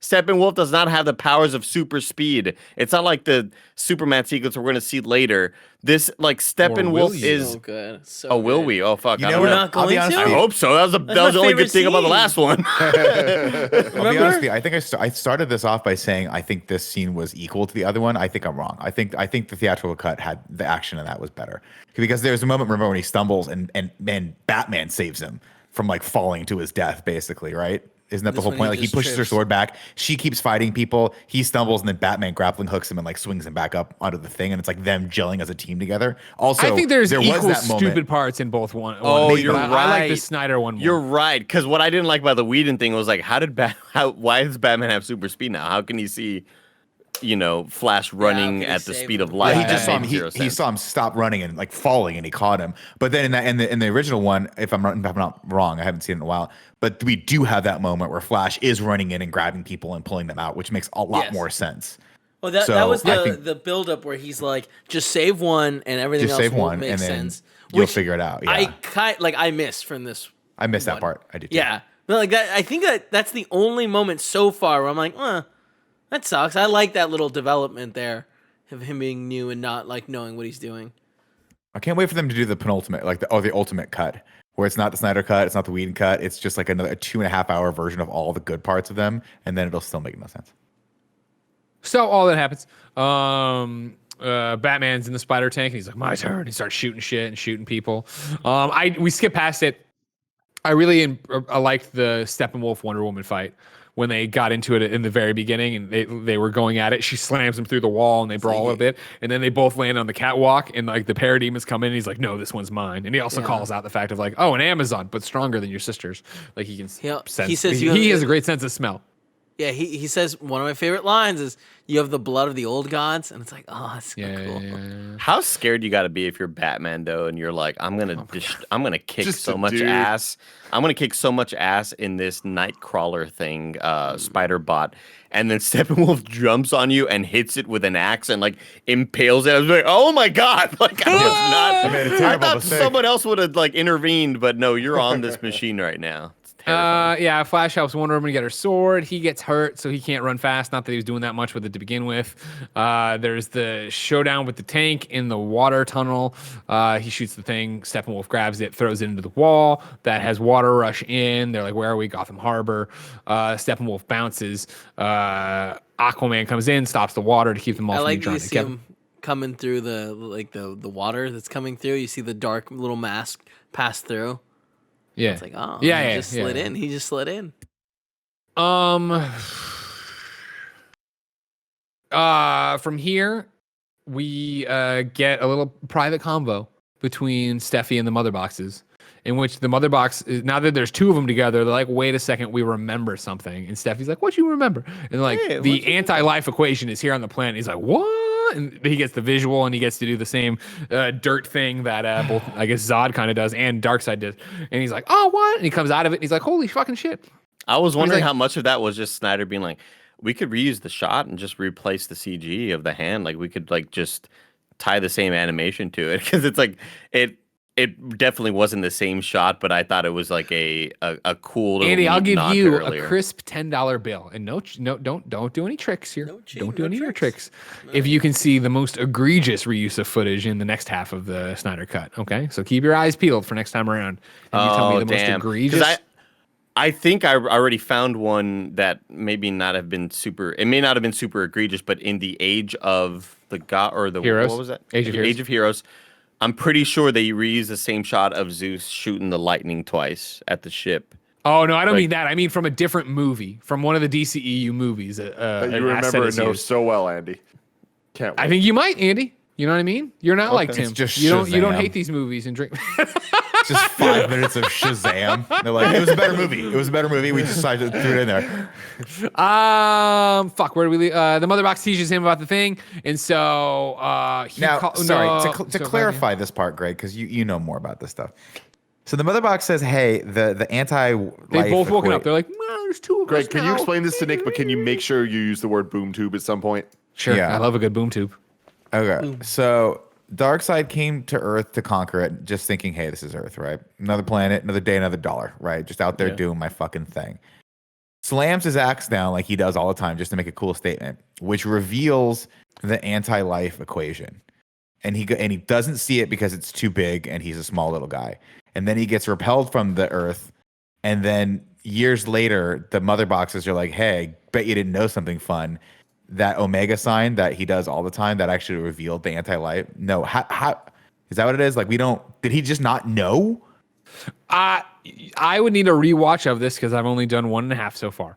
But I believe Darkseid's original intent for for him moving around was looking for the anti-life equation to begin with. So he comes here, he smashes on the ground and finds it written into the surface of it, yes. And the mother boxes, when they're united and awake, are going to do the unity, but they get broken up before they can do the unity. So they go to sleep and can't ping back to Apocalypse to say, hey, we're here, and this is where that is. Okay. Kevin? Does anyone ever explain what the anti-life equation is? No, because it's silly. Oh. I've always thought it's a very silly thing in the DCEU or DC universe. Do you not know what it is? Well, I've read that one comic book that you gave me that a long time ago. Remember? With Miracle Anti-life. Man. What is it? Miracle Let's talk Man. about it. Is it Miracle Man? Oh yeah, Mr. Miracle. And like they talk about it a lot, but Yeah, well, it's like Darkseid's thing. Deceased uses it too. It's one of the reasons that the zombie stuff happens. Yeah, the general idea of it, if we don't want to get into it and actually get into it, because it's very dumb, I think personally, and I don't like old gods and I don't like new gods and all that stuff. Is that that's Tom Taylor's DC Zombies book. Whoa, that's Yeah. that's a cute little thing. Yeah, it's DC East. Yeah. Anyways, though, the idea is that it's an equation that gives you control over sentient life. Like you can just mind control everybody, or like you make them do your bidding, kind of thing. And so he's slowly right now going planet by planet conquering, but he'd much rather just Thanos snap and have everybody under his control with the equation, or however it would work in the DCEU. I'm not 100% sure. Like in Deceased, right? You had to see the equation to then be programmed by it. And of course, if you actually like the Kirby interpretation of the equation is like grief over sadness divided by, it's an actual equation. Kirby. I don't like any of this shit. Kirby. And then also, of course, he travels by boom tube. Thank you. You're like, sorry, I almost fucked that up. Greg. I almost fucked that up. I'm sorry, my apologies. So Thanks. outside of the Strikers Island thing where everybody's being held, there's cops, and then there's all the heroes, and then Cyborg shows up and like, we don't know where the last box is, and Cyborg is like, yes, you do. I have it. I dug it out of my own grave. Buried Like, in a great hole. job. Yeah, what a great way to. I'm surprised they couldn't smell it. Meanwhile, It's a tradition our people have been doing since the beginning of time. we go back to Chernobyl. Steffi calls home, and Desaad's like, "What the fuck? Did you find the last box?" And he's like, "No, I haven't." He's like, "Fuck off!" And he's like, "Real quick, moron! It turns out Earth's the planet you've all been looking for Fucking forever." asshole. And Yeah. Desaad does, like I was talking earlier, the alien tongue stuff, and then he disappears, and everybody drops to a knee, and Steffi's like, "Why is this happening?" And he turns back around and fucking turns into Darkseid, and fucking Steffi can't believe he's finally seeing Darkseid again. He drops to his knee, and So wait. Darkseid's like, "This is you're sure? Yeah, I've seen it with my own eyes." Yada yada. He's like, But "I've burned but- 100,000 worlds have been destroyed looking for this thing. Once This is you what- find it, the box, I'll come." Why didn't he know it was there though? So He didn't again, communicate with the mother box. No, but he saw the fucking thing when he was on Earth. No, Did he just was not too remember? small. He just saw fire. He just saw fire, Nick. He was too small. yeah, I mean, so there's a whole bunch of different things here. So for the first part of, I think where your question was going, I go into where Tim, did a little bit of headcanon in there. My headcanon, is that when they dropped the mother boxes and evac'd out, whoever did it evac them out so far so fast that they can't remember where exactly they were. I think that's a completely flawed concept personally of everything I know about space travel. Because what I was hoping they would do Fuck is do he you know goes, about "Hey, space travel?" It's just complicated, but you know discovered- where you're going. You write it down. No, You you at get least the put it on a random. pad of It's not paper. fucking Jerry O'Connell sliders over here. We're just jumping around. You read what's this book called? The one that's 42, Hitchhiker's Guide for the Galaxy. Remember they have Sure. the random drive, right? Yeah, It puts you at all points, and if you don't like calculate it, it can spit you Is somewhere this science random. with Kev right now? Yeah, it's You know spits what you I out mean? the fish." Same thing. Same thing. I Spits totally you out get the it, whale. but what I thought they were going to do with this, all kidding aside, was I thought he was going to say, "Hey, I found the freaking equation," and then Darkseid was going to be like, "Yeah, that's why Earth's so important. That's why I want this planet. That's why you can't fuck up." But it was just really weird when he's like, "You did? I had no idea it was on Earth. I've been looking for this everywhere." I'm like, "How did you not? Then what was the point of showing it originally? Like, Maybe he we clearly find out in the knew second half. he discovered it was on Earth. He wanted to take Earth. The Earth fought back, and now we got to take it back because it's got this incredibly important thing here." But it was just very weirdly muddled and didn't make a lot of sense to me. So I don't know. I'm with you on that. I don't disagree. We then bounce back to the hangar. All of the Justice League are assembled around the mother box, and they're talking about what it is. Aquaman's not very trustworthy of Vic in this scene, right? He's like, you could be part of the box. You could be, an implant kind of thing. He's like, I'm not, but whatever. And then it was like, what is this thing? And they gave. I'm sorry.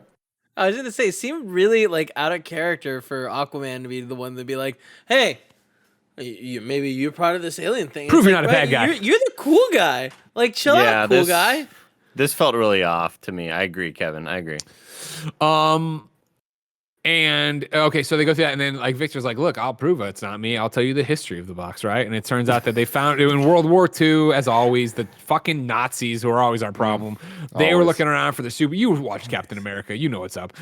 They were looking for supernatural shit. They found this thing. The Allies took it back. They didn't know what the fuck it was because they're stupid. They put it in storage next to the Ark of the Covenant. Eventually, though, when the Superman ship showed up, Silas Stone was like, "Hey, you know what? I remember another thing that is alien that nobody cares about. I'm gonna grab that and bring it over here and do this." And so he did that, and then when I got turned in, when I got into a car accident, he used it to turn me into the Cyborg Man.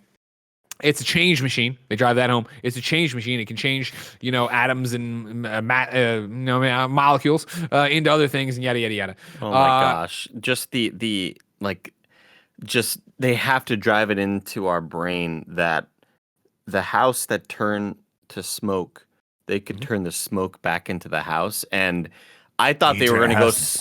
I thought they were going to go somewhere further with it because they're rotating around the table, and you expect the next thing to be the coolest, smartest thing said until the next person says the coolest, smartest thing said. Yeah. But it's just like, so they could so the house can turn to smoke, and then they cut to Ben Affleck, and the smoke can become the house. And then it goes, to Gal Gadot, and she goes, a boom tube. Why is she Italian? Why the accent? And they're just like, you know what? We don't know. Why are you from Italian all of a sudden. Transylvania?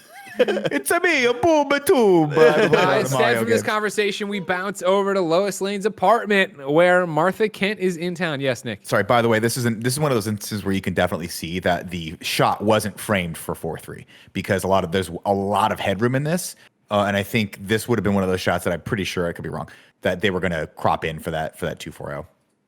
At Lois Lane's apartment, Martha Kent shows up and walks in, and basically, to start at the top, watching this, and I'm a big Diane Lane fan.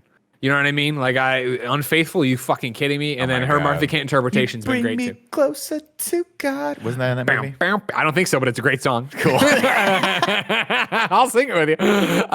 When she shows up as Martha Kent, and I just watched BVS the night before, I was like, why? Did she forget how to do Martha? Because she's super country about it, and she's talking about Mr. Perry, and I'm like, she means Mr. White. That's like, so I understand what they're driving. That's a weird. So when she steps out as the Martian Manhunter, I was like, you fucking got me. All right, good one on that. Of course, But everyone saw it coming too because of how well it was set up in the Totally. 100%. Martian Manhunter. I should have known. It's the insane. world needs you, Lois Lane. Again, Tim, what happened was Who coulda guessed? they saw Who Captain coulda Marvel guessed? and they were like, guess who? It's not really Samuel L. Jackson. It was someone different the whole time. We could do the same thing. Put him in there. The drive here, of course, is that Lois has not gone to work since the death of Clark. She's kind of lost, and Martian Manhunter wants to give her a push because the world needs Lois Lane, which I think was driven home by when the Daily Planet got delivered in the beginning of the movie, and we looked at it. It had a really boring headline on it. It was literally like, oh man, this fucking guy works at this bank now. And you're like, oh, What was the point of that? I think it was to show that Basically, it sucks like, without no one's Superman. doing their job.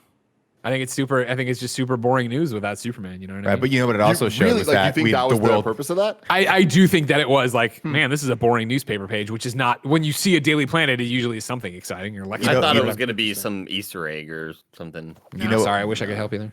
You know what would have been better though if it had a headline where it was like, "Wow, the world's really fucked without Superman." Instead, it had a benign headline where you're like, "Do we need Superman? I don't even know." Well, it seems better. It seems like a lot of people want, It seems like it's going okay. the fucking center of Metropolis isn't getting barraged with spaceships and reanimated that might corpses. be This seems pretty great. happening You can actually get an regardless. insurance policy to build a building in Metropolis now. Right? And so then it turns out it's the Martian Manhunter, who is also Colonel Swanwick from Man of Steel and BVS, and like, oh This my is a big moment god, for everyone else. Like, this is a huge moment. I mean, it's 'Cause, not. like, I lost my shit when this happened. I got so Oh, I excited. loved it. I thought it was like, I was like, why For is this multiple stupid? reasons. Oh, neat. But it's more of the fact of us like, oh, well, like they've talked about this for fucking years. You know what I mean? Like Swanwick's yeah, been but now on it's so many real. different shows. Sure. Nick, Weird that this was the only scene for me. I don't know about you guys, but that filled my screen. Did you notice this? What sequence?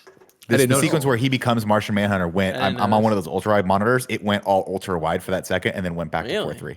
It's very weird. Yeah, Andy, you're What? in that scene, or remember what's that scene. Look, I don't know why. That's I'm here. Check it out. It was just Crazy. one. I was like, oh, that's cool. The rest of the movie's going to be in this now. I don't know. Maybe this was a pivotal moment. And then the next scene was 4:3 again. I was like, that's fucking weird. No, Did you? it's Were you 4:3 watching on for the me. app or on HBO Max? I was watching it on the screener link that we had. So, Okay. but it was I'm looking everything at it else right was now. letterboxed. Yeah.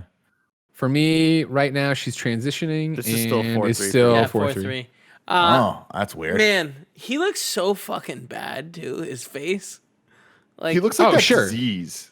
I don't remember the name of it, Kev. If you can help me out here. But the one where like the people's eyes look like bloody, like skin kind of. I don't know what you're talking about. Not tryptophobia. I don't know what that Triactic. I'll figure it out. Doesn't matter. Tryptophan. But I when Martian Manhunter came up, I was like, God fucking bless you, Zack Snyder. Like, he did it. just when you think that it can't get any more insane, it does. And we have more movie, guys. We have two more movies 2 more hours that I haven't seen of this. Oh, I'm Strap legit in, Tim. excited.